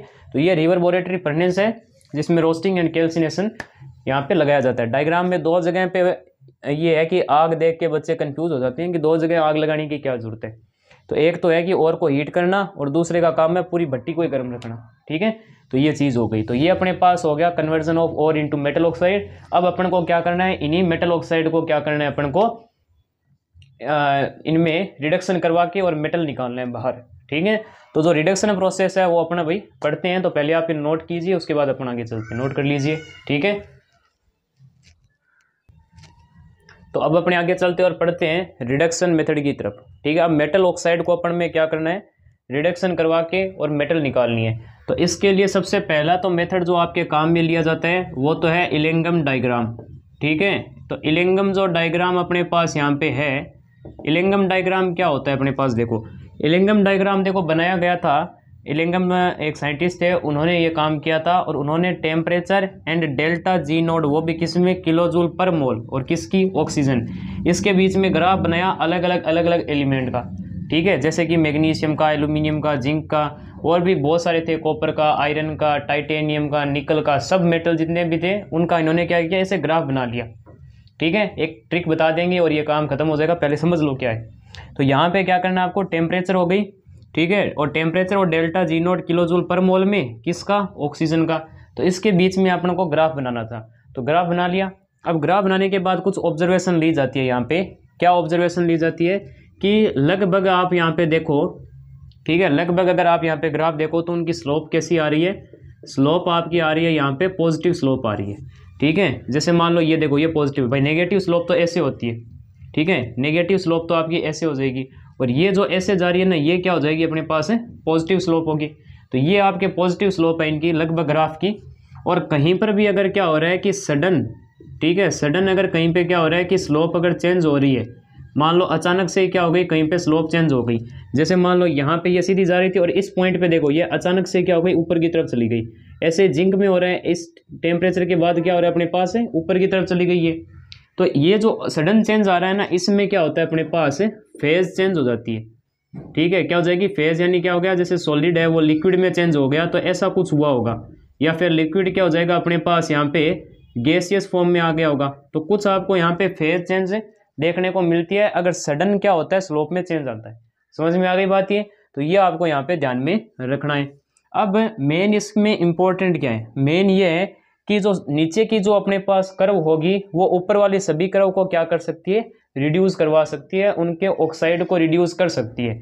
समझ में आ गई। जैसे मैग्नीशियम है, तो मैग्नीशियम एल्यूमिनियम की अपने पास क्या होगा, मैग्नीशियम जो होगा ना वो एल्यूमिनियम की ऑक्साइड को रिड्यूस करवा सकता है। जो नीचे रखी हुई कर्व होगी ना, ठीक है, नीचे रखी हुई जो कर्व होगी वो ऊपर वाली सभी को क्या कर सकती है, रिड्यूस करवा सकती है। समझ में आ गई बात ये, तो ये आपको ध्यान में रखना है। जैसे कि मान लो मेरे पास यहाँ पे जैसे Al2O3 है, तो Al2O3 क्या कर सकता है, मैग्नीशियम को अगर मिला दें तो ये क्या हो जाएगा अपने पास एल्यूमिनियम में और मैग्नीशियम ऑक्साइड में कन्वर्ट हो जाएगा। समझ में आ गई बात ये, तो ये आपको ध्यान में रखना है कि नीचे वाली जो कर्व होगी वो ऊपर वाली सभी कर्व को क्या करवा सकती है, रिड्यूस करवा सकती है। एक सिंपल से एक ट्रिक ध्यान में रखो, काम आपका हो जाएगा। और इलेंगम डायग्राम आपको इतना ही पढ़ना है। जैसे मान लो आप यहाँ पे एक ट्रिक ध्यान में रखो, माजा हैज C2Fc, ठीक है, माजा हैज C2Fc। इस M का मतलब तो हो गया मैग्नीशियम, ठीक है, A का मतलब हो गया एल्यूमिनियम, माजा का मतलब जा से हो गया जिंक, ठीक है, C2 दो कार्बन है यहाँ पे C और C, एक का मतलब हो गया CO, दूसरे का हो गया अपने पास डायरेक्ट कार्बन हो गया। समझ में आ गई। F का यहाँ से हो गया आयरन और C का हो गया कॉपर, ठीक है, ये आप ध्यान में रखो। ज्यादातर आपके यहीं से क्वेश्चन आ जाएंगे, चाहे बोर्ड हो, चाहे जेई हो, चाहे नीट हो। तो माजा है C2Fc से याद रख लो। M का मतलब मैग्नीशियम, A का मतलब एल्यूमिनियम, जा का मतलब जिंक हो गया, और C2 में दो हो गए C, एक का C का मतलब है कार्बन मोनोऑक्साइड CO और दूसरे C का कार्बन। F का मतलब आयरन हो गया, C का मतलब कॉपर हो गया, ठीक है। अब इसमें जो सबसे पहले लिखा हुआ है ना, ये मैग्नीशियम सब की ऑक्साइड को रिड्यूस करवा सकता है, ऐसे ही एल्यूमिनियम इन सब की ऑक्साइड को रिड्यूस करवा सकता है। तो ये कहने का यहाँ पे मेन तात्पर्य है। तो पहला मेथड तो हो गया किससे, एलिंगम डायग्राम से, ये आपको समझ में आ गया होगा। और जो दूसरा मेथड होता है वो होता है यहाँ पे क्या, स्मेल्टिंग प्रोसेस। अब स्मेल्टिंग के अंदर क्या होता है, स्मेल्टिंग के अंदर आपके जो रिड्यूसिंग एजेंट रहते हैं, ठीक है, जो रिड्यूसिंग एजेंट रहते हैं इसमें या तो कार्बन रहता है, या तो कोक रहता है, या तो कार्बन मोनोऑक्साइड या कार्बन डाइऑक्साइड, ये आपके यहाँ पे क्या रहते हैं, रिड्यूसिंग एजेंट रहते हैं। और ये क्या करते हैं, ये किस में आप काम में ले सकते हो, आयरन की ऑक्साइड में, लेड की ऑक्साइड में और जिंक की ऑक्साइड में। इनकी ऑक्साइड आप carbon Coke, carbon monoxide, carbon dioxide, इनसे आप रिड्यूस करवा सकते हैं। जैसे मान लो मैंने यहाँ पे आयरन का ऑक्साइड उठा लिया, आप इसके अंदर कार्बन डाल दो, यानी कोक डाल दो आप एकदम प्योर फॉर्म में, तो यहाँ से क्या हो जाएगा, आयरन अलग हो जाएगा और यहाँ पे कार्बन मोनोऑक्साइड बन जाएगी। समझ में आ गई। या फिर मान लो आपने Fe2O3 ले लिया और इसमें कार्बन मोनोऑक्साइड मिला दी, तो भी आपके आयरन और CO2 गैस यहाँ पे निकल जाएगी। बैलेंसिंग आप खुद से करते रहना। समझ में आ गई बात ये। जैसे मान लो जिंक का ऑक्साइड है, तो जिंक के ऑक्साइड में आप स्मेल्टिंग करा दो, कोक डाल दो, जिंक और कार्बन मोनोऑक्साइड में ये चेंज हो जाएगा। समझ में आ गई ना बात ये। तो ये आपको यहाँ पे मेन ध्यान में रखना है। तो पहला तो हो गया एलिंगम डायग्राम, नीचे रखी हुई कर्व ऊपर सभी को क्या कर सकती है, रिड्यूस करवा सकती है। ट्रिक ध्यान में रखो, माजा या C2Fc, ये वाला एलिमेंट्स इन सब की ऑक्साइड को रिड्यूस करवा सकते हैं। CO कार्बन मोनोऑक्साइड इन सब की ऑक्साइड को रिड्यूस करवा सकता है, पर ध्यान रखना है कि स्पेसिफिक टेम्परेचर पे। जैसे इस टेम्परेचर पे आप देख रहे हो, ये जो टेम्परेचर है, मान लो मैंने इसको A बोल दिया यहाँ पे, तो इस टेम्परेचर के बाद आप यहाँ पे देख रहे हो कि मैग्नीशियम वाली कर्व तो ऊपर चली गई, एल्यूमिनियम वाली यहाँ है। इस टेम्परेचर के बाद आप मैग्नीशियम से एल्यूमिनियम के ऑक्साइड को रिड्यूस नहीं करवा सकते। समझ में आ गई बात, है कि स्पेसिफिक टेम्परेचर होगा भाई, ये भी ध्यान में रखना। तो ये चीज़ है, तो यहाँ से मैग्नीशियम क्या होगा, इन सब की ऑक्साइड को रिड्यूस करवा सकते हैं। दूसरा हो गया smelting, reducing agent carbon Coke, carbon monoxide, carbon dioxide, ये उठा लो, ये रिड्यूसिंग एजेंट है, ये ऑक्सीजन को बाहर निकाल देते हैं। तो आयरन की, लेड की और जिंक की अगर अपने पास यहाँ पे क्या है, ऑक्साइड है, तो उनमें आप carbon Coke, carbon monoxide, carbon dioxide लगा के रिड्यूस करवा सकते हैं। ठीक है। तीसरा हो जाएगा अपने पास रिडक्शन बाई हाइड्रोजन। ठीक है, रिडक्शन बाई हाइड्रोजन। अगर आपको हाइड्रोजन का यहाँ पे क्या करना है, हाइड्रोजन से रिडक्शन करवाना है, तो पहली बात तो ये, एक तो ये क्या हो जाएगा, महंगा पड़ जाएगा, तो एक तो ये क्या हो जाएगा, एक्सपेंसिव रहेगा, और साथ में क्या है कि सेफ भी नहीं है, तो नॉट सेफ भी हो जाएगा। यहाँ पे सेफ कैसे नहीं है, हाइड्रोजन भाई बहुत जल्दी आग पकड़ लेता है। जैसे ही भट्टी से आप मेटल को बाहर निकालोगे बहुत गर्म होगी और उस पर ऊपर हाइड्रोजन छोड़ना, ये तो बहुत क्या हो जाएगा अपने पास सेफ नहीं रहेगा ना, क्योंकि आग लग सकती है। तो जैसे ये चीज़ हो गई, तो किसके लिए लगाते हैं ये ज़्यादातर टंगस्टन की ऑक्साइड हो गई, निकल की ऑक्साइड हो गई, तो इनमें आप क्या करते हो हाइड्रोजन मिला के और टंगस्टन और वाटर मिल जाएगा यहाँ पे, और ऐसे यहाँ पे निकल और वाटर आपके बाहर निकल जाता है। समझ में आ गई बात ये। तो हाइड्रोजन भी आप रिडक्शन में यूज़ ले सकते हो, पर एक्सपेंसिव और सेफ नहीं रहता। ज़्यादातर ये टंगस्टन और निकल की ऑक्साइड में काम में लिया जाता है। हाइड्रोजन जैसे इस पर आप मिलाओगे तो मेटल आपकी अलग हो जाएगी और साथ में कुछ बाई प्रोडक्ट आपके निकल जाएगा। समझ में आ गई बात ये। तो ये चीज़ हो गई। चौथी अपने पास है, चौथी यहाँ पे अपने पास हो जाएगी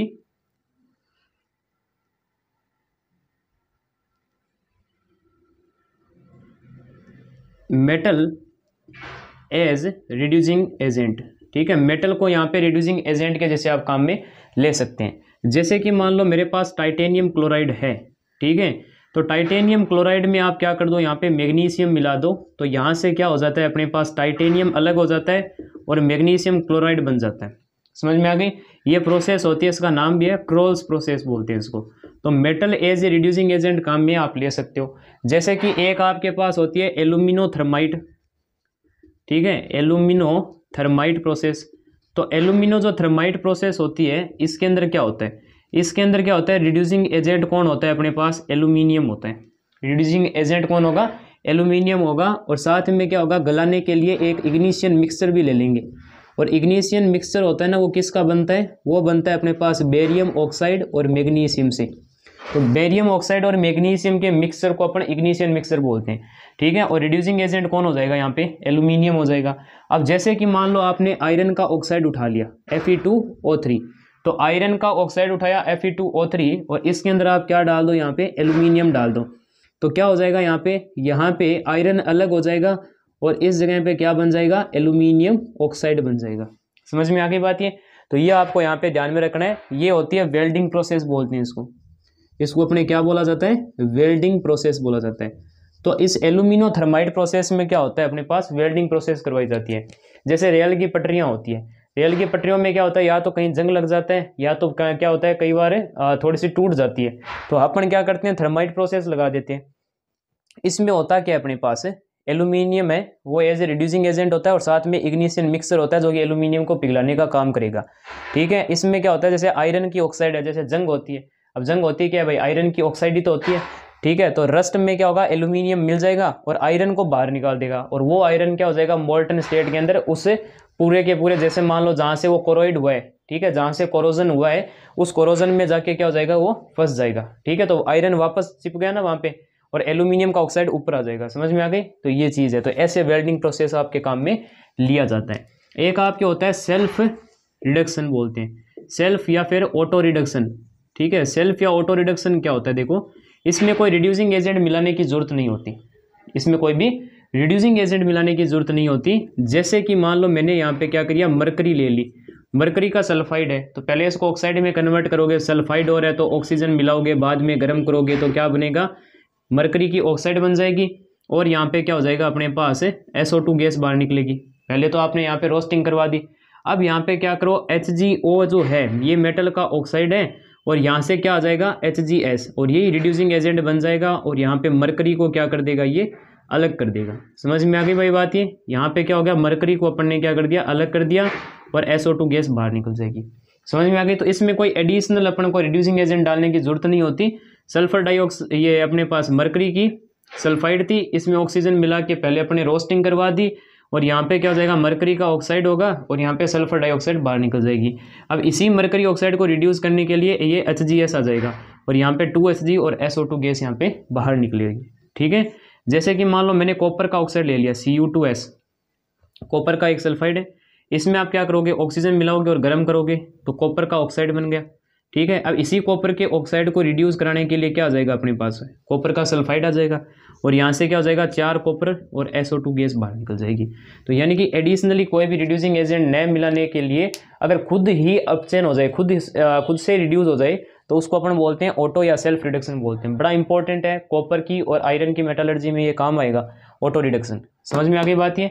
तो ये आपको ध्यान में रखना है। तो पहले आप नोट कीजिए, उसके बाद अपन यहाँ पे चलते हैं किसकी तरफ, रिफाइनिंग प्रोसेस की तरफ, ठीक है। तो पहले नोट कीजिए, उसके बाद अपन लास्ट है वो रिफाइनिंग प्रोसेस पढ़ेंगे, उसके बाद अपन को बाकी तो एकदम मतलब ये है कि ज़्यादा टाइम नहीं लगेगा, मेटलर्जी पढ़नी है बाकियों की। तो पहले ये नोट कीजिए, उसके बाद अपन आगे चलते हैं, कर लीजिए। अब अपने आगे चलते हैं और पढ़ते हैं यहाँ पे रिफाइनिंग प्रोसेस के बारे में, जहाँ पे अपन को क्या करना है, जो क्रूड मेटल है, ठीक है, जो क्रूड मेटल है या फिर जो इम्प्योर मेटल है अपने पास, ठीक है, उस इम्प्योर मेटल को अपन को क्या करना है, प्योर मेटल में कन्वर्ट करना है। तो ये जो प्रोसेस होती है इसको रिफाइनिंग बोला जाता है, ठीक है। 1 बाय 1 पढ़ते हैं। सबसे पहला इसमें आता है लिक्वेशन। लिक्वेशन कब लगाना होता है, लिक्वेशन तब लगाते हैं अपने पास, देखो ये इम्प्योरिटी क्या होती है अपने पास कंसंट्रेशन से दूर नहीं हो पाती, ठीक है। जनरली इतने सारे प्रोसेस लगे ना तो कुछ बीच में भी इम्प्योरिटी क्या होती है, ऐड हो जाती है मेटलर्जिकल ऑपरेशन के दौरान। तो यहाँ पे क्या होता है, अगर मान लो अपने पास इम्प्योरिटी रहेगी कुछ, ठीक है, होती थोड़ी स्मॉल अमाउंट में ही है, लगभग 92 या 90% तक तो मेटल प्योर हो जाता है रिडक्शन के बाद, पर फिर भी क्या होती है 7-8% कुछ इम्प्योरिटी रहती है, वो अपन को दूर करनी होती है। तो यहाँ से अपन क्या करेंगे, इम्प्योरिटी और मेटल होगा, तो इनमें क्या होता है अपने पास, अगर मेटल का अपने पास क्या होता है मेल्टिंग पॉइंट, ठीक है, अगर कम हो, मेल्टिंग पॉइंट अगर क्या होता है कम होता है, तो लिक्वेशन प्रोसेस को अपन यूज़ में लेते हैं। इसमें होता क्या है कि एक लंबी ऐसे हावर्थ अपने पास एक पैनल होता है और इसके ऊपर अपन क्या करते हैं, ये मेटल डाल देंगे और नीचे से यहाँ पे क्या होता है इसको गर्म करते रहेंगे। तो क्योंकि मेटल क्या होगा अपने पास, मेटल का मेल्टिंग पॉइंट कम होगा, तो मेटल क्या होगा, पिघलता हुआ नीचे की तरफ आ जाएगा, ठीक है। और ये पिघल के और अपन यहाँ पे टेप ऑफ कर लेंगे इसको, और यहाँ पे आपको मेटल मिल जाएगा, प्योर मेटल मिलेगा, ठीक है। और इम्प्योरिटी होगी वो ऊपर रह जाएगी, ठीक है। तो इम्प्योरिटी क्या होगी, ऊपर रह जाएगी, क्योंकि इम्प्योरिटी का मेल्टिंग पॉइंट क्या है, ज़्यादा है। समझ में आ गई ये बात। तो ये चीज़ है। तो अब यहाँ पे प्योर मेटल मिल गया, ये 99.9% तक प्योर होगा आपके पास। और ये कहाँ पे यूज़ में होता है, लिक्वेशन आपके जिसमें मेल्टिंग पॉइंट कम होता है, जैसे मरकरी हो गया, ठीक है, गैलियम हो गया, और भी आप इसमें ले सकते हो, जैसे बिस्मुथ हो गया, और बिस्मुथ, मरकरी, लेड, तो इन सब के लिए आप लिक्वेशन क्या कर सकते हो, यूज़ में ले सकते हैं। अब आ जाओ अपने आगे, और दूसरा प्रोसेस है अपने पास डिस्टिलेशन, ठीक है, डिस्टिलेशन। तो ये चीज़ है, देखो डिस्टिलेशन और फ्रैक्शनल डिस्टिलेशन दो होते हैं। फ्रैक्शनल डिस्टिलेशन तो तब लगाते हैं जब अपने पास इम्प्योरिटी और अपने पास जो मेटल है इनके बीच में जो बॉइलिंग पॉइंट का डिफरेंस होता है वो 25 केल्विन होता है, तब तो आप क्या करते हो, फ्रैक्शनल डिस्टिलेशन लगाते हो। और इससे कोई ज़्यादा हो या कम हो तो अपने पास डिस्टिलेशन यूज में होता है। बस फ़र्क क्या है मैं आपको बताता हूँ। देखो यहाँ पे आपको क्या करना होता है कि इस जगह पे आपको क्या करना होता है कि नीचे से यहाँ पे एक बर्नर लगा देंगे, ठीक है, एक बर्नर लगा देंगे, और यहाँ से क्या होगी अपने पास ऊपर कुछ ऐसा एक फ्लास्क लगा देंगे, और इस फ्लास्क के अंदर क्या कर देंगे अपन, मेल्टेड जो आपके पास मेटल है, जो क्रूड मेटल है वो डाल देंगे, ठीक है। आपको क्या करना है, एक फ्लास्क लेनी है और उस फ्लास्क के अंदर आपको क्या करना है, आपके पास मेल्टेड जो क्रूड मेटल है वो डाल देना है, और इसको आप नीचे से गर्म करते रहो, ठीक है। ये चीज़ हो गई। अब जैसे ही आप इसको गर्म करोगे तो जनरली क्या होता है अपने पास, इम्प्योरिटी का बॉइलिंग पॉइंट होता है ज़्यादा, और मेटल का अगर मान लो अपने पास क्या है, मेल्टिंग पॉइंट कम है, तो आप यहाँ पे ये यूज़ में लोगे डिस्टिलेशन। इसमें क्या होगा अपने पास, मेटल की वेपर्स ऊपर उठेगी, ठीक है, मेटल की क्या होगी, वेपर्स है वो ऊपर उठेगी, इम्प्योरिटी की कोई वेपर नहीं बनेगी, क्योंकि इम्प्योरिटी यहाँ पे नॉन वोलाटाइल होगी, ठीक है, इसके कोई वेपर नहीं बनने वाले, तो ये नॉन वोलाटाइल हो गई। और मेटल क्या होगी अपने पास, वोलाटाइल होगी। तो मेटल की तो वेपर्स ऊपर उठेगी, और यहाँ पे अपने एक कंडेंसेटर लगा देंगे जो कि इस वेपर को क्या कर देगा, ठंडा करेगा। अब वेपर को ठंडा होगा तो वेपर वापस किस में आ जाएगी, लिक्विड में आ जाएगी, और लिक्विड में आने के बाद इस कंटेनर में गिर जाएगी। तो यहाँ से आपको क्या मिल गई, प्योर मेटल मिल गई। समझ में आ गई बात ये। तो ये आपको यहाँ पे ध्यान में रखना है। तो ये हो गया डिस्टिलेशन, वेपर्स ऊपर उठी फिर कंडेंस होकर वापस लिक्विड में आ जाती है, इम्प्योरिटी नहीं उड़ेगी, तो इम्प्योरिटी इसी फ्लास्क में पड़ी रहेगी और प्योर मेटल आपके यहाँ पे आ जाएगा। समझ में आगे बात ये। कहाँ पर लगाना होता है, ये आप लगा सकते हो जिंक में, कैडमियम में, ठीक है, मरकरी में लगा सकते हो आप ये। तो इन मेटल की रिफाइनिंग के लिए क्या होता है अपने पास, डिस्टिलेशन प्रोसेस यूज में होता है। और फ्रैक्शनल डिस्टिलेशन कब लगाते हैं, फ्रैक्शनल डिस्टिलेशन तब लगाते हैं जब बॉइलिंग पॉइंट का डिफरेंस कितना होता है, 25 केल्विन होता है, समझ में आ गई बात? ये 25 केल्विन होगा तब आप फ्रैक्शनल डिस्टिलेशन लगा सकते हो। बस फ़र्क यहाँ पे होता है कि जो ये फ्लास्क होती है ना, इस फ्लास्क में क्या होता है, थोड़ा ऐसा टेढ़ी एक ट्यूब डाली होती है, ठीक है, ऐसे टेढ़ी ट्यूब होती है और बीच में क्या होते हैं, इस ट्यूब में ऐसे छेद जैसे होते हैं। इससे क्या होता है कि जो 25 केल्विन अगर टेम्परेचर का डिफरेंस है तो इम्प्योरिटी और मेटल दोनों उड़ने लगते हैं, ठीक है। तो ये जो राउंडेड होता है ना, ये क्या होता है, मेटल को तो ऊपर जाने देता है, बाकी को नीचे बिठा देता है, कुछ ऐसा यहाँ पे क्या होता है मैकेनिज्म होता है, पर वो आपके काम का नहीं है। यहाँ फ्रैक्शनल डिस्टिलेशन आपके काम का नहीं है। बस ये ध्यान में रखो, फ्रैक्शनल डिस्टिलेशन में स्पेशल ट्यूब होगी, फनल लाइक ऐसी होती है और स्फेरिकल होगी, और यहाँ पे क्या होगा, अपने पास बॉइलिंग पॉइंट का डिफरेंस कितना होता है, 25 केल्विन। तो आपको डिस्टिलेशन ध्यान में रखना है। तीसरा अपने पास कौन सा है, तीसरा अपने पास हो जाएगा इलेक्ट्रोलाइटिक रिफाइनिंग, ठीक है। इलेक्ट्रोलाइटिक रिफाइनिंग, इसमें क्या होता है, देखो इसमें अपने एक कंटेनर लेते हैं और जिस मेटल को अपन प्योर करने वाले हैं उस मेटल का क्या कर लेंगे, उस मेटल का अपन क्या कर लेंगे, सॉल्ट ले लेंगे, और वो भी किस फॉर्म में, एक्वस फॉर्म में, ठीक है। और इसमें क्या कर देंगे, 2 इलेक्ट्रोड डाल दो। तो 2 इलेक्ट्रोड मैंने डाल दी और इसमें क्या है, ये है इम्प्योर, ठीक है, ये इम्प्योर रोड है और वो क्या है, प्योर रोड। तो इम्प्योर वाली क्योंकि पॉजिटिव से कनेक्ट है तो इम्प्योर तो कौन हो जाएगी, एनोड, और प्योर क्या हो जाएगी, कैथोड। और प्योर वाली को ध्यान में रखो, थोड़ा पतला ले लो, ठीक है। प्योर वाली को क्या होता है, यहाँ पे एक पतली सी रोड ली जाती है और इम्प्योर वाली क्या होगी, थिक होगी और वो थिन होगी। समझ में आ गई बात ये? अब यहाँ से जैसे क्या होगा, करंट स्टार्ट होगा तो इसमें से क्या होगा, मेटल नीचे उतरेगा, ठीक है। मेटल है वो Mn+ में और n इलेक्ट्रॉन क्या करेगा, इस रोड पे छोड़ देगा, ठीक है। अब ये n इलेक्ट्रॉन वहाँ चले जाएंगे तो ये Mn+ क्या होगा, नीचे उतरा और उतर के क्या हो जाएगा, इस पे आ जाएगा, और Mn+ यहाँ पे क्या हो जाएगा, n इलेक्ट्रॉन कैथोड से लेके और मेटल इस रोड पे चिपकता जाएगा, ठीक है। ये कंटिन्यू प्रोसेस होता रहेगा। तो इस जगह से क्या हो जाएगा, अपने पास जो भी इम्प्योरिटी होगी वो यहाँ पे नीचे बैठ जाएगी। समझ में आ गई? इम्प्योरिटी होगी ना वो सारी क्या हो जाएगी, यहाँ पे नीचे आके और इस कोने पे बैठ जाएगी। इसको बोलते हैं एनोड मड बोलते हैं, ठीक है। इसको क्या बोला जाता है, एनोड मड बोला जाता है। समझ में आ गई होगी ये बात? तो ऐसे अपने पास क्या होता है, इलेक्ट्रोलाइटिक रिफाइनिंग होती है। फिर अपन आते हैं किस पे, जोन रिफाइनिंग पे होता है। तो जोन रिफाइनिंग में अपने पास क्या होता है, ये किस पे बेस्ड है, तो जो इम्प्योरिटीज़ होती है, ठीक है, जो इम्प्योरिटीज़ होती है वो मोल्टन स्टेट में क्या होती है, ज़्यादा सोल्यूबल होती है एज कंपेयर टू किससे, सॉलिड स्टेट में। सॉलिड स्टेट में इम्प्योरिटी क्या होती है, उतनी सोल्यूबल नहीं होती, ठीक है। इम्प्योरिटी होती है ना वो क्या होती है, सॉलिड स्टेट में उतनी सोल्यूबल नहीं होती, ज़्यादा किस में होती है, मोल्टन स्टेट में होती है, ठीक है। तो ये चीज़ है। इसमें क्या होता है, अपने पास एक सिलेंडर ले लिया जाता है और इस सिलेंडर में क्या होता है, एक रॉड डाल दी जाती है मेटल की, और यहाँ पे एक क्या होता है, राउंड हीटर लगा देते हैं ऐसे, ठीक है। ऐसे राउंड हीटर होगा और इस हीटर को क्या होगा, जैसे मान लो ये अपने पास एक राउंड हीटर होगा, ठीक है, और वो राउंड हीटर क्या करेगा, अपने पास बार बार इस प्रकार से क्या होगा, आगे पीछे धीरे धीरे धीरे धीरे धीरे होता रहेगा, ठीक है। तो राउंड हीटर होगा तो यहाँ पे क्या होगा, अपने पास ये मेल्ट होना शुरू हो जाएगा, ठीक है। मेटल क्या होगी, मेल्ट होना शुरू हो जाएगी, क्योंकि इम्प्योरिटी मोल्टन स्टेट के अंदर ज़्यादा सोल्यूबल है। तो वो क्या होगा, इस पहिए जो आपने यहाँ पे हीटर लगाया है, सर्कुलर हीटर, ये सर्कुलर हीटर जैसे जैसे आगे बढ़ेगा वैसे इम्प्योरिटी क्या हो जाएगी, आगे की तरफ बढ़ती जाएगी और एक तरफ आ जाएगी, ठीक है। बाद में अपने इसको निकाल के और यहाँ से कट कर देंगे।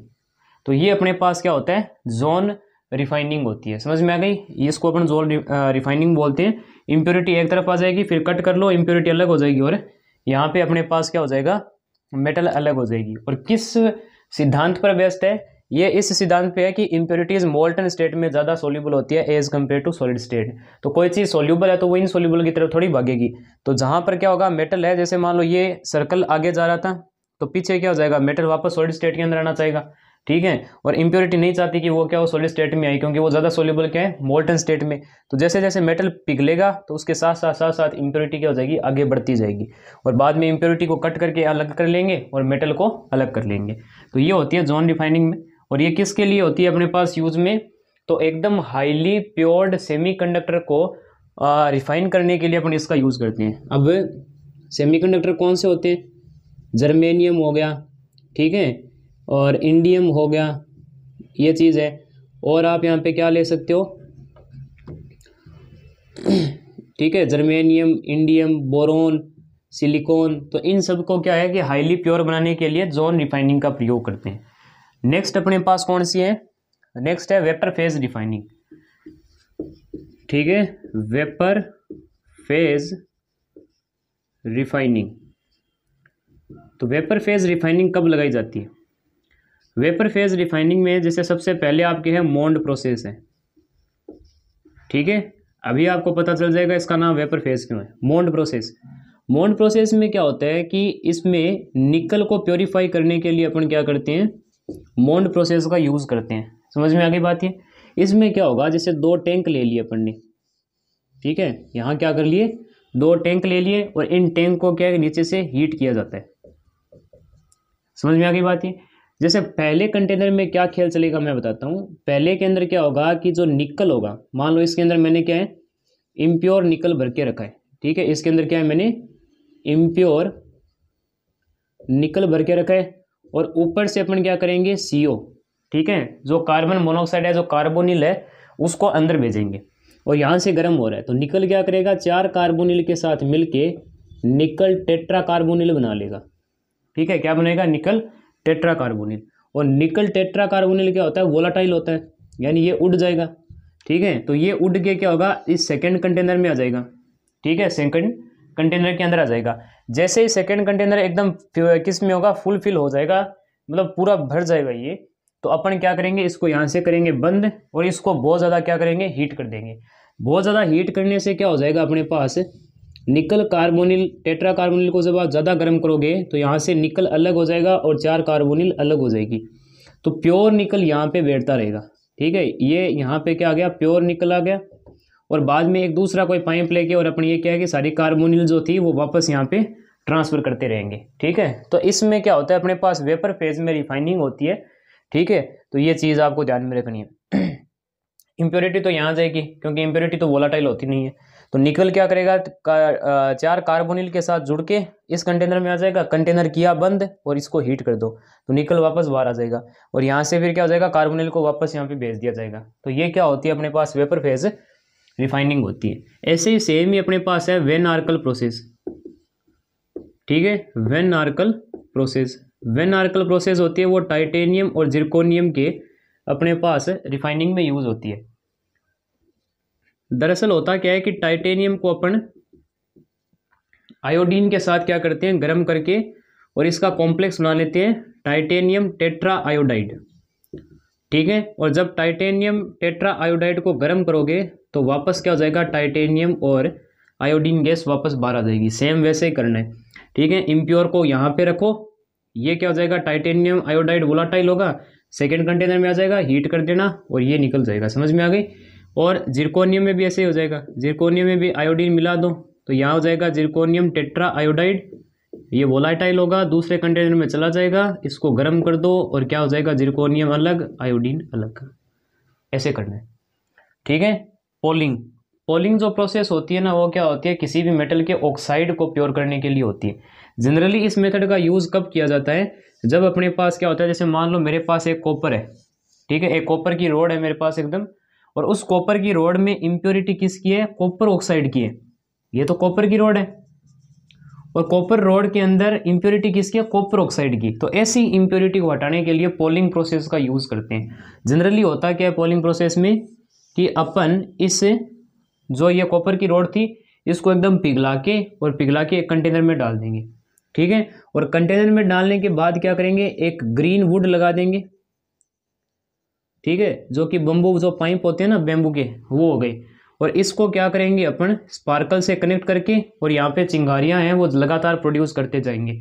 ग्रीन वुड क्या करेगी, मेथेन गैस बनाएगी और ये मेथेन गैस क्या करेगी, इस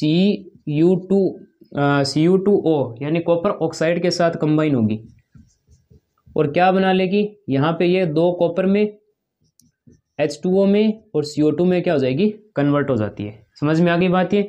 तो यहाँ से ये कॉपर आपको मिल गया, पहले से कॉपर की रोड थी और कॉपर ऑक्साइड में से कॉपर निकल गया। ठीक है, तो ये अपने पास क्या हो गया, एकदम प्योर रोड आपकी कॉपर की मिल जाएगी। तो पोलिंग प्रोसेस इसमें यूज़ होती है। तो ये हो गई अपने पास liquation, distillation, electrolytic refining, zone refining, vapour phase refining and polling.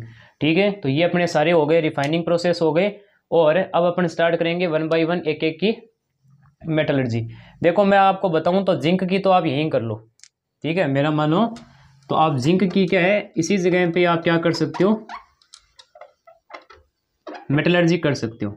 तो जिंक की जो मेन यहाँ पे क्या होती है, ओर होती है, ठीक है भैया, जिंक का पढ़ा रहा हूँ मैं।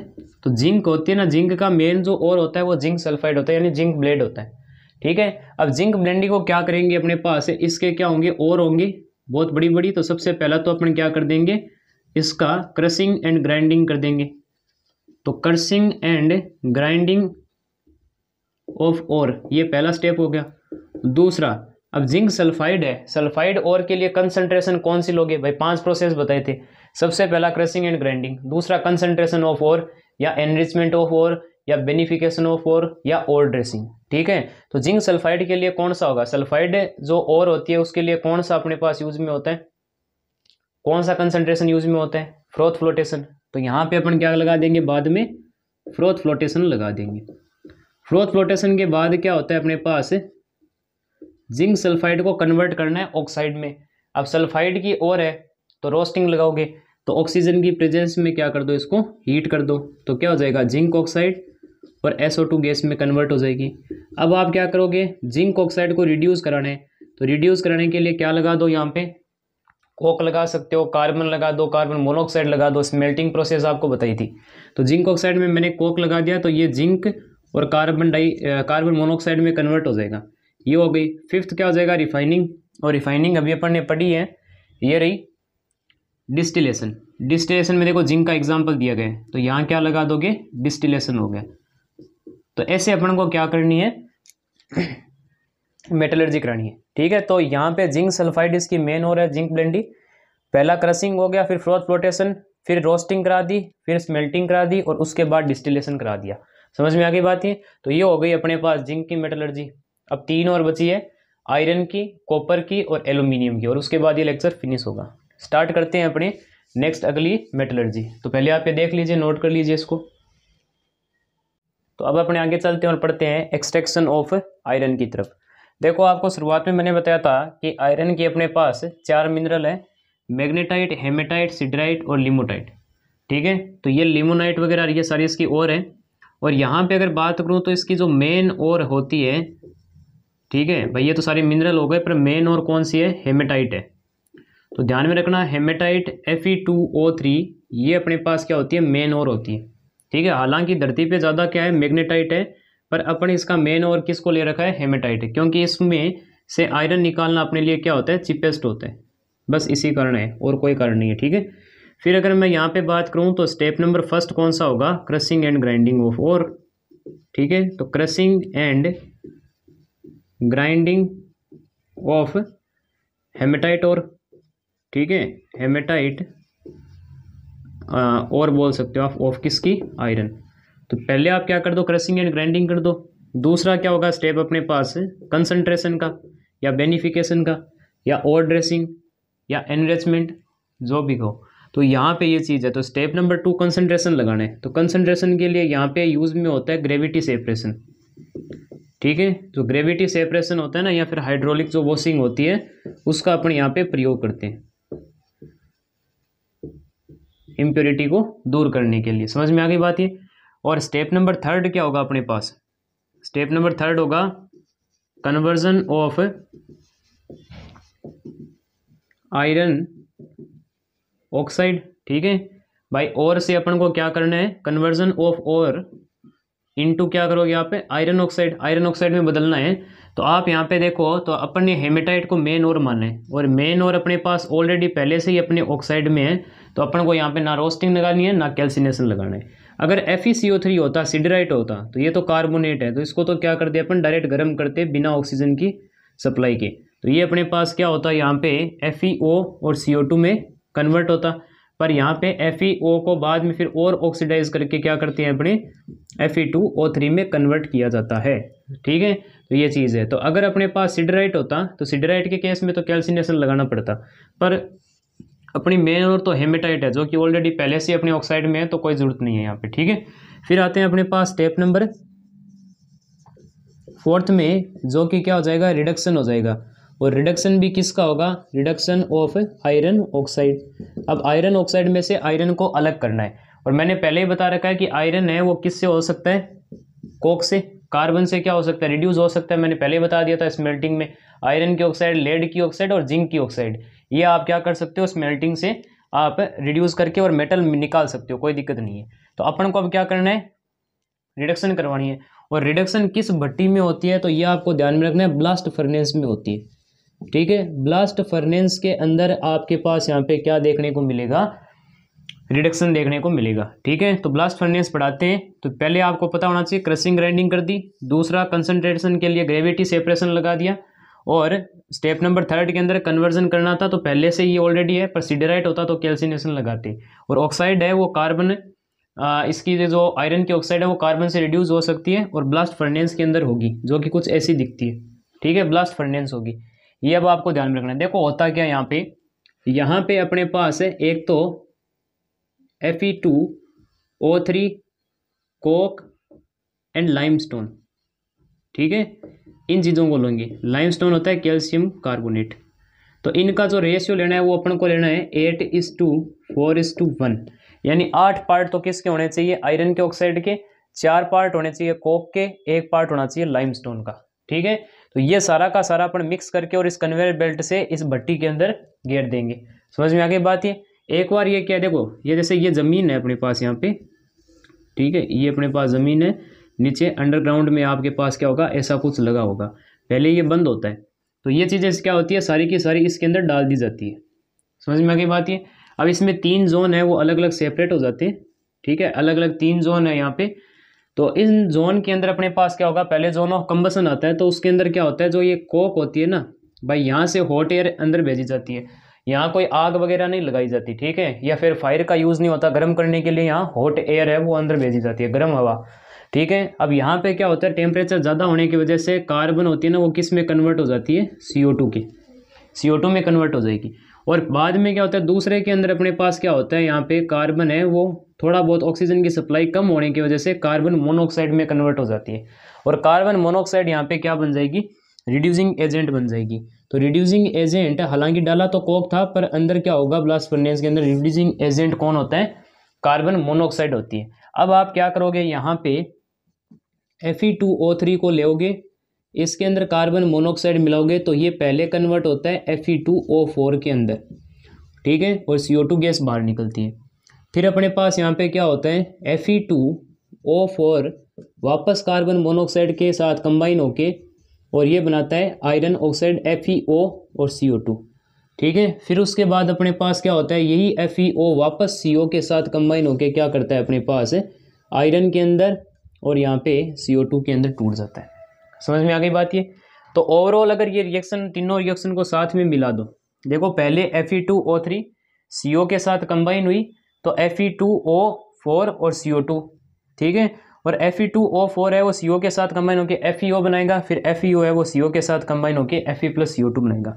अब आप एक बात पूछोगे, ठीक है, अच्छा ये 2 लगा दिया क्या, यहाँ 3 होगा, Fe3O4, तो यहाँ पे Fe3O4 है। अब इन तीनों रिएक्शन को अगर मैं कंबाइन करूँ तो क्या होगा बताओ, Fe3O4 से Fe3O4 कैंसिल, FeO से FeO कैंसिल, तो ओवरऑल क्या मिल रहा है आपको, Fe2O3 में क्या अपन ने मिला, 3 CO आ गए, 3 कार्बन मोनोऑक्साइड हो गए, और बाद में आपने यहाँ पे ओवरऑल क्या हुआ है, यहाँ आयरन मिल गया, तो 2 यहाँ पे क्या हो गई, आयरन आ गई, और 3 CO2 बाहर निकल गई।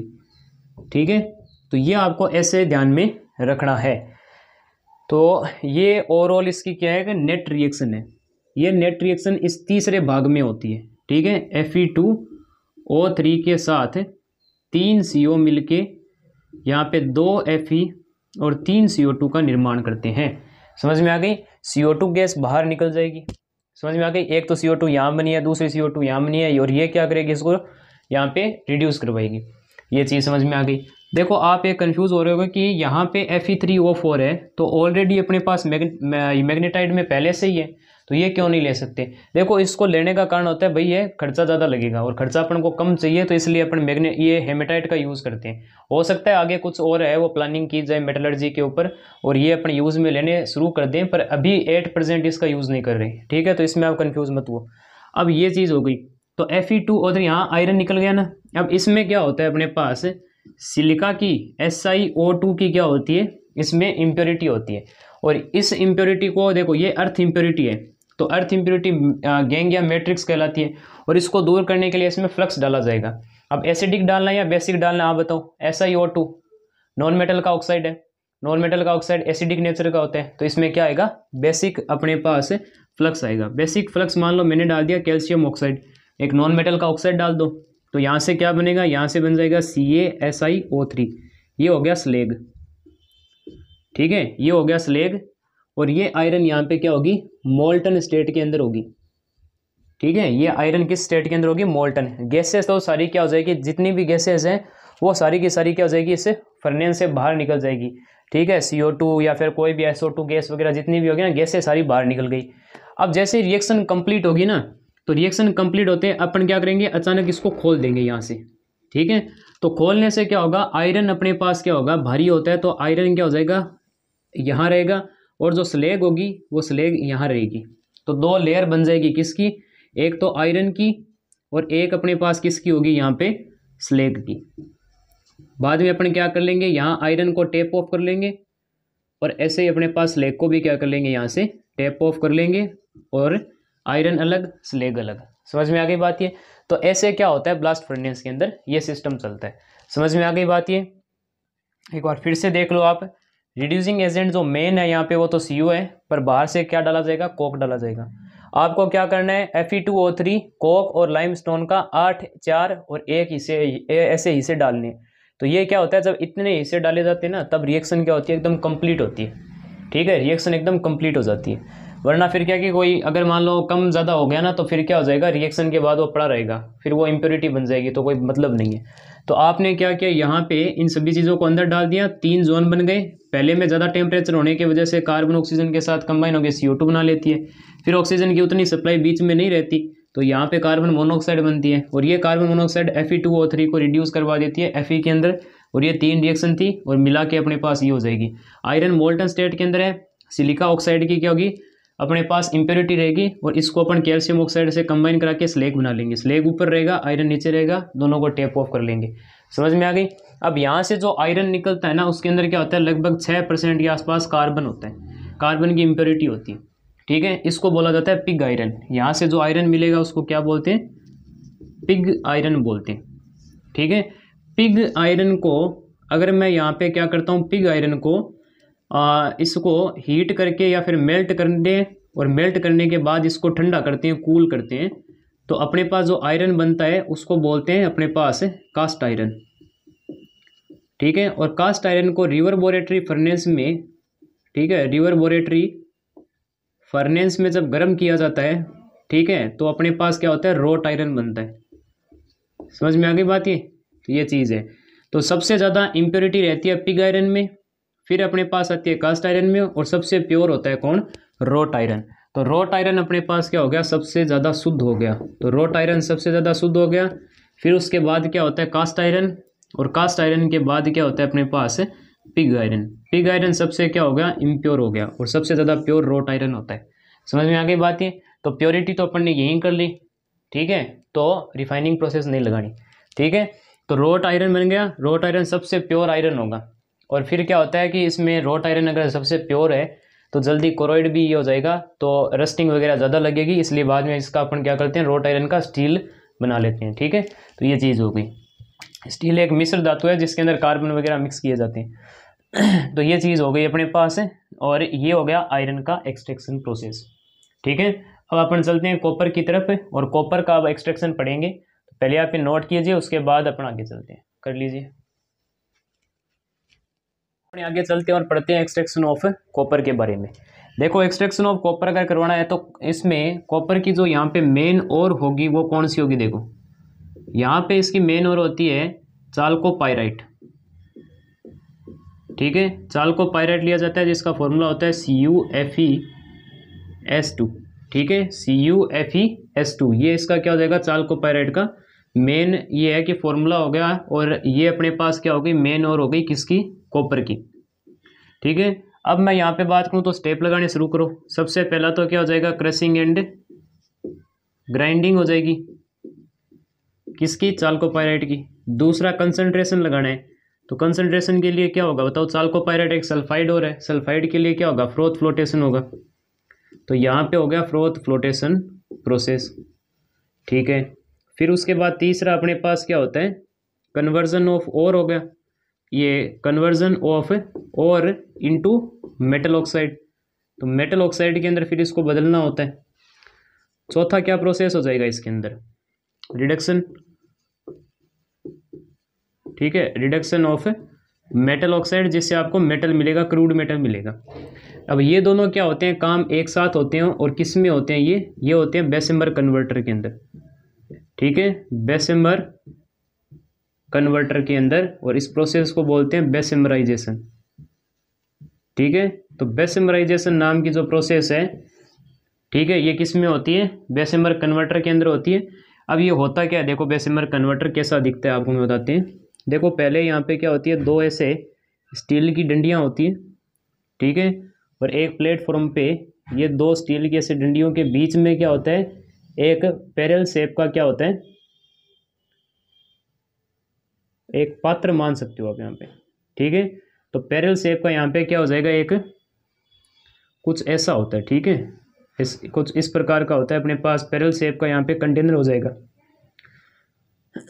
ठीक है, तो ये मैंने ऐसा कुछ यहाँ पे लगा दिया, और इसमें क्या होता है, ऐसे गर्म हवा को आप अंदर भेजते रहते हो, तो यहाँ से क्या हो जाएगा, हॉट एयर है वो अंदर जाएगी। ठीक है, और ये पैरेलल शेप का कंटेनर हो गया। आप क्या करते हो, आप यहाँ पे CuFeS2 जो चालकोपाइराइट है उसको आप इसके अंदर डाल देते हो। ठीक है, फिर यहाँ पे प्रोसेस शुरू होता है, होगा क्या, देखो CuFeS2 का ऑक्सीडेशन कराने के लिए आप क्या करोगे, रोस्टिंग करोगे, क्योंकि ऑक्सीजन की प्रेजेंस में रोस्टिंग होती है।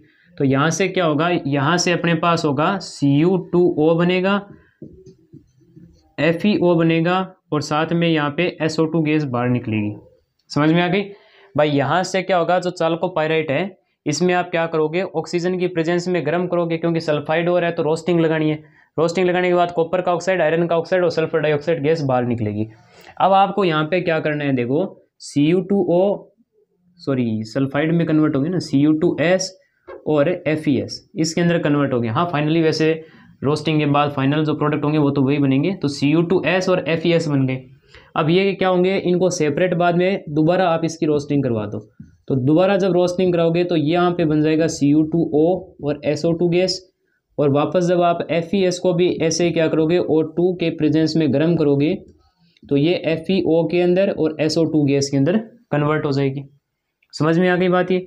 और यहाँ पे जो CO2O है ये क्या होता है, ऑटो या सेल्फ रिड्यूस हो जाता है खुद से ही, किससे, कॉपर सल्फाइड से। तो यहाँ से क्या हो जाएगा, 4 कॉपर और SO2 गैस बाहर निकलेगी। समझ में आ गई बात ये।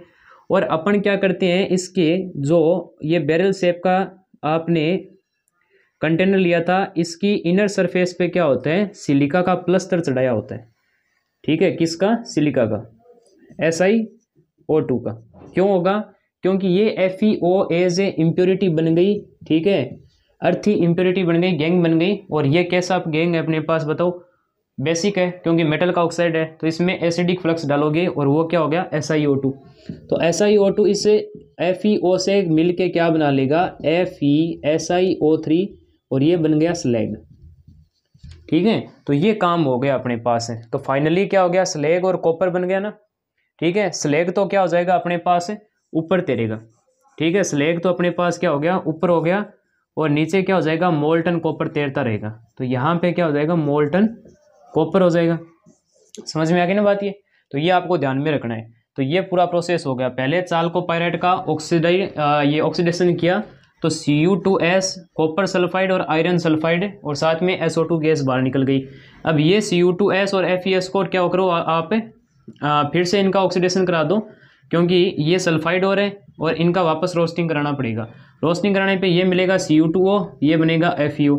अब इस Cu2O में क्या होगा अपने पास, जैसे ही Cu2O बनेगा तो ये Cu2S इसको ऑटो रिड्यूस करवा देगा। तो Cu2O प्लस Cu2S 4 कॉपर और SO2 गैस में कन्वर्ट हो जाएगा। तो ये कॉपर आपके मिल गया और FeO एज ए गैंग बन जाएगा और इसमें एक एसिडिक अपन क्या डाल देंगे, फ्लक्स डाल देंगे जो कि प्लस्तर चढ़ाया हुआ है अंदर। ठीक है, तो ये FeO SiO2 के साथ कंबाइन होकर स्लैग बना लेगा। स्लैग ऊपर तैरता रहेगा, मोल्टन कॉपर नीचे। तो ये चीज़ हो गई। अब आपको मोल्टन कॉपर मिल गया और इस कॉपर में क्या होता है, ये जो आपको यहाँ से जो कॉपर मिला है, ठीक है, ये मोल्टन स्टेट के अंदर होगा। तो इसके अंदर क्या होगा, जो सल्फर डाइऑक्साइड गैस बनी थी SO2, ये सल्फर डाइऑक्साइड गैस क्या होती है, इस कॉपर के बीच में से होके जाती है और कॉपर ठंडा होता है तो सॉलिड स्टेट के अंदर आएगा। ठीक है, तो SO2 गैस जब बाहर निकलेगी ना तो कॉपर की सरफेस पे क्या हो जाएंगे, फफोले पड़ जाएंगे। ठीक है, जिसको बोलते हैं ब्लिस्टर कॉपर बोलते हैं। ठीक है, जिसको अपन क्या बोलते हैं, ब्लिस्टर कॉपर बोलते हैं। समझ में आ गई बात ये। तो ब्लिस्टर कॉपर अपने पास तैयार हो गया। अब मैं अगर यहाँ पे बात करूँ तो फोर्थ तो हो गया। अब फिफ्थ अपने पास क्या हो जाएगा, रिफाइनिंग। और रिफाइनिंग के लिए अपन क्या करते हैं, देखो यहाँ पे कुछ गोल्ड सिल्वर की, ठीक है, और ऐसी कुछ इम्प्योरिटी रह जाती है अपने पास, टाइटेनियम वगैरह की, ठीक है, और टिन की। तो ये जो होगी ना इम्प्योरिटी, ये इम्प्योरिटी को दूर करने के लिए अपन यहाँ पे क्या कर देंगे, इलेक्ट्रोलाइटिक रिफाइनिंग का यूज़ करेंगे। ठीक है, तो इलेक्ट्रोलाइटिक रिफाइनिंग लगानी है अपन को यहाँ पे। और ये कैसे लगाओगे, आप एक कंटेनर ले लोगे और इसके अंदर डाल दो कॉपर सल्फेट का एक्वस सॉल्यूशन डाल दो। इधर ले लो आप इम्प्योर कॉपर, ठीक है, इम्प्योर जो आपके ब्लिस्टर कॉपर है वो आप इसमें लगा दो, ब्लिस्टर कॉपर। और यहाँ पे एक पतली रोड लगा दो प्योर कॉपर की। ठीक है, ये क्या हो जाएगा, प्योर कॉपर की हो जाएगी रोड। इसको आप पॉजिटिव टर्मिनल से, इसको नेगेटिव टर्मिनल से, यानी ये तो हो गई कैथोड प्योर वाली और इम्प्योर वाली क्या हो जाएगी, एनोड हो जाएगी। अब जैसे करंट फ्लो करेगा तो यहाँ से क्या होगा, कॉपर बाहर आएगा किस फॉर्म में, Cu+2 की फॉर्म में, और 2 इलेक्ट्रॉन बाहर फेंकेगा। फिर यही 2 इलेक्ट्रॉन आगे जाएंगे तो Cu+2 क्या करेगा, इस पे आएगा। तो Cu+2 कैथोड पे क्या करेगा, 2 इलेक्ट्रॉन गेन करके वापस कॉपर बना लेगा। तो कॉपर की ये रोड है वो धीमे धीमे क्या हो जाएगी, मोटी होती जाएगी। और यहाँ पे जो भी आपके पास होगा वो एनोड मड यहाँ पे कलेक्ट होता जाएगा। समझ में आ गई बात ये। तो ये आपको ध्यान में रखना है। और ये रिफाइनिंग हो गई किसकी, कॉपर की। समझ में आ गई बात ये, ठीक है। अब अपन चलते हैं एल्यूमिनियम की एक्सट्रैक्शन की ओर, जो कि अपना लास्ट टॉपिक रहेगा, उसके बाद ये खत्म हो जाएगा। नोट कीजिए, उसके बाद अपन आगे चलते हैं, कर लीजिए। तो अब अपने आगे चलते हैं और पढ़ते हैं एक्सट्रैक्शन ऑफ एल्यूमिनियम की ओर। ठीक है, अब देखो अपन को एल्यूमिनियम का एक्सट्रैक्शन करवाना है तो इसकी जो यहाँ पे मेन ओर होती है, वो मेन ओर कौन सी होती है, वो मेन ओर होगी बॉक्साइट। ठीक है, और बॉक्साइट का फॉर्मूला बताया था आपको Al2O3.2H2O, ये बॉक्साइट का फॉर्मूला होता है। और इसमें से अपन को एल्यूमिनियम क्या करना है, बाहर निकालना है। तो सबसे पहला प्रोसेस तो क्या हो जाएगा आपके पास, crushing and grinding of ore हो जाएगा। ठीक है, ग्राइंडिंग ऑफ और बोल दो या फिर बॉक्साइट। तो बॉक्साइट को पहले अच्छे से क्या कर लो, ठीक है, एकदम मतलब महीन टुकड़े कर लो, पाउडर फॉर्म में लेके आ जाओ। फिर दूसरा क्या होगा, दूसरा होगा यहाँ पे कंसंट्रेशन ऑफ और कंसंट्रेशन ऑफ और के लिए अपन यहाँ पे लीचिंग प्रोसेस का यूज़ करते हैं। और लीचिंग प्रोसेस एक केमिकल प्रोसेस है, और लीचिंग है वो केवल एल्यूमिनियम में ही दिखती है। लीचिंग जो प्रोसेस, जो केमिकल मेथड है, वो आपको एल्यूमिनियम के एक्सट्रैक्शन में ही दिखती है। ठीक है, और इसको खोजने वाले थे अपने पास बेयर, तो उन्हीं के नाम पे पड़ गया बेयर्स प्रोसेस। तो बेयर प्रोसेस के अंदर 3 यहाँ पे आपको स्टेप देखने को मिलेगा।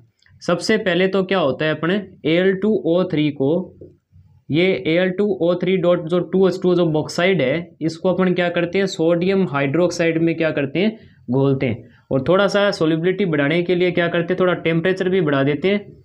और इसको अपन 2 से लेके और 8 घंटों तक क्या करेंगे, ऐसे ही है वो कंटेनर में छोड़ देंगे। समझ में आ गई बात ये। तो ये आपको ध्यान में रखना है। तो बॉक्साइट को लिया और बॉक्साइट को क्या कर दिया, NaOH में डिजोल्व कर दिया। ठीक है, सोल्युबिलिटी बढ़ाने के लिए 140 डिग्री सेल्सियस पे 2 से 8 घंटों के लिए इसको गर्म किया। अब गर्म करने के बाद यहाँ पे आपको क्या दिखेगा, यहाँ पे मिलेगा आपको सोडियम मेटा एल्यूमिनेट। ठीक है, और साथ में यहाँ पे वाटर अलग हो जाएगा। समझ में आ गई बात ये। देखो अब NaOH के अंदर बॉक्साइट तो क्या हो जाएगा, अपने पास सोल्यूबल होता है, पर जो इम्प्योरिटी होती है वो सोल्यूबल नहीं होती, तो वो क्या हो जाएगी, तले में बैठ जाएगी। समझ में आ गई बात ये, वो इम्प्योरिटीज क्या हो जाएगी, तले पर बैठ जाएगी। तो वो इम्प्योरिटी अलग हो गई और अपने पास सोडियम यहाँ पे क्या हो गया, मेटा एल्यूमिनेट बन गया। इसको क्या बोलते हैं, सोडियम मेटा एल्यूमिनेट। ठीक है, तो सोडियम मेटा एल्यूमिनेट है वो अपने पास तैयार हो गया। अब इसको फिल्टर कर लो, ठीक है। फिल्टर करने के बाद आप उठाओ किसको, यहाँ पे सोडियम मेटा एल्यूमिनेट को, और सोडियम मेटा एल्यूमिनेट को आप क्या कर दो, डाइल्यूशन कर दो, यानी पानी के अंदर घोलो, और थोड़ा सा टेम्परेचर यहाँ पे आप बढ़ा सकते हो 50 डिग्री सेल्सियस। तो यहाँ से अपने पास क्या बनेगा, एक तो NaOH बन जाएगा और एक बनेगा एल्यूमिनियम हाइड्रो ऑक्साइड। तो ये अपने पास क्या बन गया, एल्यूमिनियम हाइड्रो ऑक्साइड बन गया, ठीक है, एल्यूमिनियम हाइड्रो ऑक्साइड बन गया। और ये NaOH आप वापस क्या कर सकते हो, फर्स्ट प्रोसेस में रिसाइकल कर सकते हो। समझ में आ गई बात, ये चीज़ हो गई। तो एल्यूमिनियम हाइड्रो ऑक्साइड अपने पास बन गया। थर्ड प्रोसेस में क्या होता है, इस एल्यूमिनियम के हाइड्रो ऑक्साइड को अपन क्या करते हैं, इग्नाइट करते हैं। तो यहाँ पे इग्निशन होगा, एकदम आग लगा दी जाएगी 1000 डिग्री सेल्सियस टेम्परेचर पे। तो यहाँ से क्या होता है, अपने पास एल्यूमिनियम का ऑक्साइड है वो तैयार हो जाएगा, और साथ ही साथ यहाँ पे वाटर है वो बाहर निकलेगा।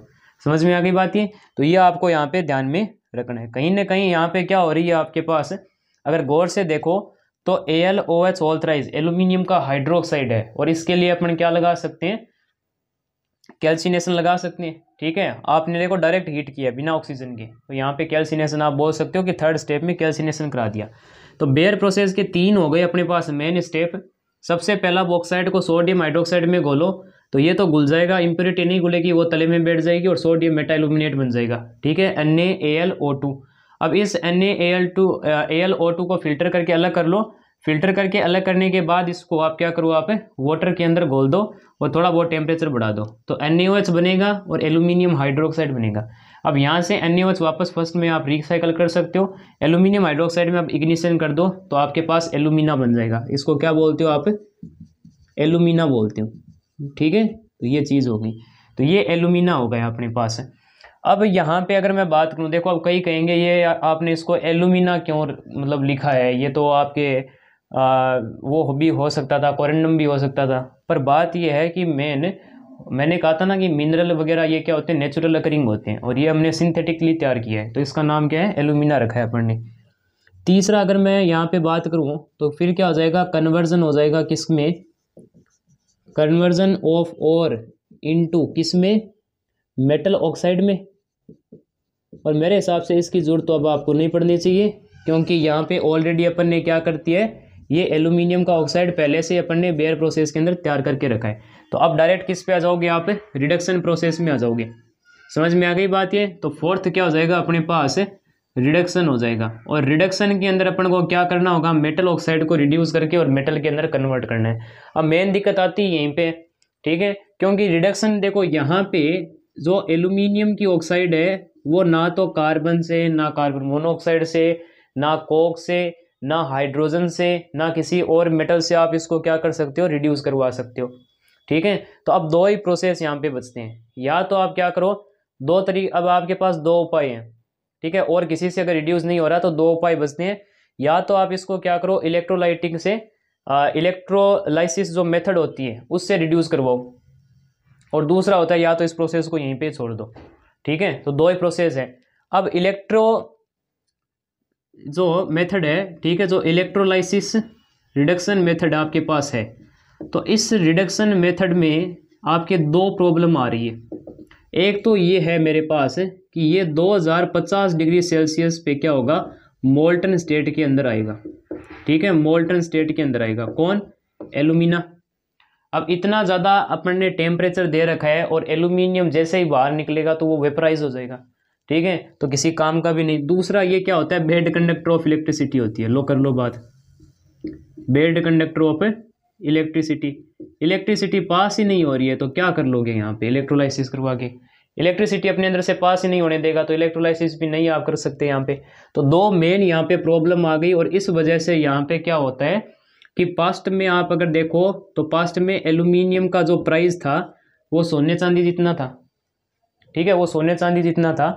और आज के टाइम पे देखो तो एल्यूमिनियम हर जगह पे दिखेगा। इसका मतलब कुछ ना कुछ तो केमिकल लोचा हुआ था, और ये केमिकल लोचा किया था महान साइंटिस्टों ने, जिनका नाम था हॉल एंड हेरोल्ट, ठीक है। तो हॉल एंड हेरोल्ट ने एक जादू दिखाया।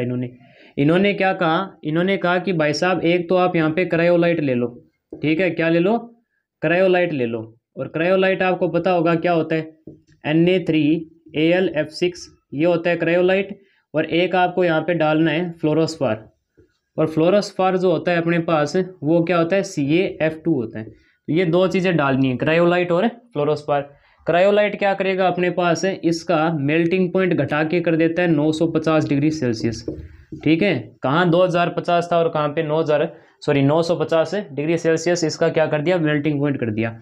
और कैल्शियम फ्लोराइड में Ca+2 और F- छोटे छोटे आयन है, तो ये क्या करेंगे, कंडक्टिविटी बढ़ाएंगे। तो ये करवा देगा क्या, इस इलेक्ट्रोलाइट को गुड कंडक्टर ऑफ इलेक्ट्रिसिटी करवा देगा। समझ में आ गई, गुड कंडक्टर ऑफ इलेक्ट्रिसिटी बन गया अब ये। अब आप यहाँ पे क्या कर दो, एल्यूमिना को Al2O3 Na3Al(F6) यानी कि क्रायोलाइट, और फ्लोरोस्फार को 1:3:1 पार्ट के अंदर इसको क्या कर दो, आप मिक्स कर दो। समझ में आ गई बात ये। तो ये आपको यहाँ पे ध्यान में रखना है। ठीक है, तो ये चीज़ हो गई। अब मैं अगर आपको यहाँ पे बताऊँ तो इसमें क्या होता है, कुछ कंटेनर ऐसा रहेगा, ये आपके पास क्या है, ऐसे कंटेनर है, और इस कंटेनर की जो वॉल होती है, ठीक है, जो वॉल है उसको कार्बन लाइनिंग से ऐसे बना दो। ठीक है, कार्बन की जो लाइनिंग, कार्बन लाइनिंग का मतलब क्या हो गया, कार्बन के ये क्या है, वायर है। ठीक है, तो ये अपने पास क्या कर दी, कार्बन लाइनिंग बना दी। कार्बन लाइनिंग है ना, वो कार्बन यानी फाइबर से बने हुए तार होते हैं, वो तार क्या कर दिए अपन ने, इस वॉल पे लपेट दिए। और ऐसे मैंने क्या कर दिया, ऐसे ढालनुमा एक इसमें क्या लगा दिए, ऐसे हावर्थ लगा दी। ठीक है, अब इसमें आप क्या करो, ये सारा का सारा इस पार्ट के अंदर मिक्स करके और इसके अंदर डाल दो। ठीक है, ये चीज़ हो गई। और ऊपर से आपको क्या करना है, इस जगह पे कुछ ऐसे ग्रेफाइट के इलेक्ट्रोड आपको लटकाने हैं इस आकार के। समझ में आ गई बात ये। और अब इसको आप क्या कर दो, इसको तो जोड़ दो पॉजिटिव के साथ और इसको जोड़ दो नेगेटिव के साथ। यानी ये तो हो गया अपने पास क्या, कैथोड, और ऊपर क्या हो गया, एनोड। तो हॉल एंड हीरोल्ड प्रोसेस में जो इलेक्ट्रोलिटिक टैंक है उसके अंदर ग्रेफाइट से बने हुए अपने पास क्या होता है, एनोड होता है, और कार्बन लाइनिंग कैथोड बनती है जो कि पूरे वॉल पे होती है। ठीक है, ये चीज़ हो गई। अब अगर मैं बात करूं तो कैथोड में कौन आएगा अपने पास, बताओ। भाई ये सारे ही हैं, देखो Na3Al(F6), ठीक है, ये सॉरी Na3Al(F6) जो क्रायोलाइट है अपने पास। ठीक है, तो जो क्रायोलाइट अपने पास है Na3Al(F6), ठीक है, ये अपने पास से ब्रेक डाउन होगा, किसके अंदर होगा, Na+ के अंदर, Al+3 के अंदर और F- के अंदर होगा। ऐसे ही अपने पास क्या हो जाएगा, CaF2 भी ब्रेक डाउन होगा Ca+2 और F- के अंदर। ऐसे ही अपने पास Al2O3 भी क्या होगा, Al+3 और यहाँ पे O-2 के अंदर कन्वर्ट होगा। ठीक है, अब देखो यहाँ पे कैथोड पे नेगेटिव चार्ज है, तो पॉजिटिव वाले सारे भागे आएंगे, Al+3 Na+, Ca+2 Al+3 ये सारे आएंगे। पर रिड्यूस कौन होता है यहाँ पे, रिडक्शन जो इसका पावर होता है वो Al+3 का ज़्यादा 3 इलेक्ट्रॉन गेन करेगा और क्या बना लेगा, एल्यूमिनियम बना लेगा। और जबकि एनोड पे अपने पास क्या होगा, एनोड पे अगर आप देखो तो O-2 आएगा। ठीक है, इन सब में से O-2 आता है, ये इलेक्ट्रोकेमिस्ट्री में आप पढ़ चुके हो। तो यहाँ पे क्या जाएगा, O आएगा और 2 इलेक्ट्रॉन लूज करेगा। पर अपन को पता है ये ऐसे स्टेबल नहीं रहता, तो एक O है वो दूसरी O के साथ कर ये अपने पास कंबाइन होके O2 बना लेगा। अब आप इसकी जो भी बैलेंस इक्वेशन होती है वो खुद से लिख लेना, दोनों तरफ के इलेक्ट्रॉन बराबर होने चाहिए। तो यहाँ से जो एल्यूमिनियम होगा ना वो क्या हो जाएगा, पिघलता हुआ क्या आ जाएगा, नीचे की तरफ आ जाएगा, और यहाँ से अपन इसको टेप ऑफ कर लेंगे और एल्यूमिनियम मोल्टन जो होगा उसको बाहर निकाल लेंगे। ये हॉल और हीरोल्ड का क्या था, जादू था। अब देखो यहाँ पे क्या होता है, ये जो कार्बन की अपने पास है, सॉरी ये ग्रेफाइट की जो अपने पास क्या लगाई हुई है, जो ये एनोड लगाई हुई है, ये बार बार क्या होती है, टाइम टू टाइम रिप्लेस की जाती है। ठीक है, टाइम टू टाइम क्या होगी, रिप्लेस की जाएगी। और इनको क्या होता है कि रिप्लेस करने का एक कारण होता है, क्योंकि यहाँ से क्या होता है, जो ऑक्सीजन निकल रही है ना इनकी तरफ, भाई एनोड पे क्या आ रहा है, देखो ऑक्सीजन निकल रही है, तो ये ऑक्सीजन क्या हो सकती है, इस कार्बन के साथ मिल के और CO2 बना लेगी, तो टाइम के साथ हो सकता है ये रिड्यूस हो जाए। तो इसके लिए क्या होता है, अपन ऊपर कॉपर, ये सॉरी ये कोक होता है ना, कोक को डाल देते हैं। कोक क्या करेगा, जो रिडक्शन होगा ना उसमें क्या करेगा, इन एनोड तक ऑक्सीजन को नहीं पहुंचने देगा। कोक के अंदर कार्बन होता है तो वो पहले ही CO2 यहाँ से बना के ऊपर भेज देगा, और साथ में यहाँ पे क्या होगा, एनोड में आग लगने से भी बच जाएगी, क्योंकि C और O2 दोनों का मिलना एक हाईली एक्सोथर्मिक प्रोसेस है, तो आग भी लग सकती थी वहाँ पे। समझ में आ गई। अब बात आती है यहाँ पे मोल्टन एल्यूमिनियम को फिर क्या करना है अपन को, रिफाइनिंग भी करवानी है। रिफाइनिंग के लिए इलेक्ट्रोलाइटिक मेथड होगा और उसके अंदर अपन हूप प्रोसेस का यूज़ करते हैं। इसमें 3 ऐसे क्या करते हैं अपने अलग अलग लेयर बना देते हैं और ऊपर से ऐसे क्या होता है एक जैसे फनल होती है, उस फनल से अपन क्या करते हैं इस एल्यूमिनियम को डाल देते हैं। ठीक है, इस फनल में एल्यूमिनियम को डाल देंगे तो एल्यूमिनियम आ जाएगा नीचे वाले पे और यहाँ पे क्या करोगे आप, कार्बन की लाइनिंग भी बनानी है आपको। ठीक है, यहाँ पे कार्बन की लाइनिंग बनानी है और ये कार्बन की लाइनिंग कनेक्ट होगी प्लस यानी कि एनोड के साथ है और ऊपर अपने पास वही करना है काम है, कैथोड लटका देंगे ऊपर की तरफ से। ठीक है, तो ये चीज़ हो गई। तो यहाँ से क्या होगा अपने पास है ये Al क्या करेगा, Al+3 में कन्वर्ट होगा और 3 इलेक्ट्रॉन फेंकेगा। फिर ये Al+3 क्या करेगा, ऊपर जाएगा। ऊपर कुछ इलेक्ट्रोलाइट डाले जाते हैं NaF2, तो वो रिपल्सन से क्या करते थे इसको ऊपर की तरफ भेज देते हैं और ऊपर की तरफ भेजते ही यहाँ पे क्या होता है अपने पास ये पहुँचता है कैथोड पे और Al+3 वापस 3 इलेक्ट्रॉन गेन करके Al बना लेगा और ये इन रोड पे चिपकता जाएगा। ठीक है, तो ये अपने पास हो गई इसकी रिफाइनिंग प्रोसेस। तो ये अपने हो गया चैप्टर और मेटलर्जी कंप्लीट हो गई। मेटलर्जिकल ऑपरेशन था, ये चैप्टर अपना खत्म हो गया। ठीक है, नेक्स्ट लेक्चर जल्दी आएगा, तो तब तक के लिए पढ़ाई करते रहें। जय राजस्थान।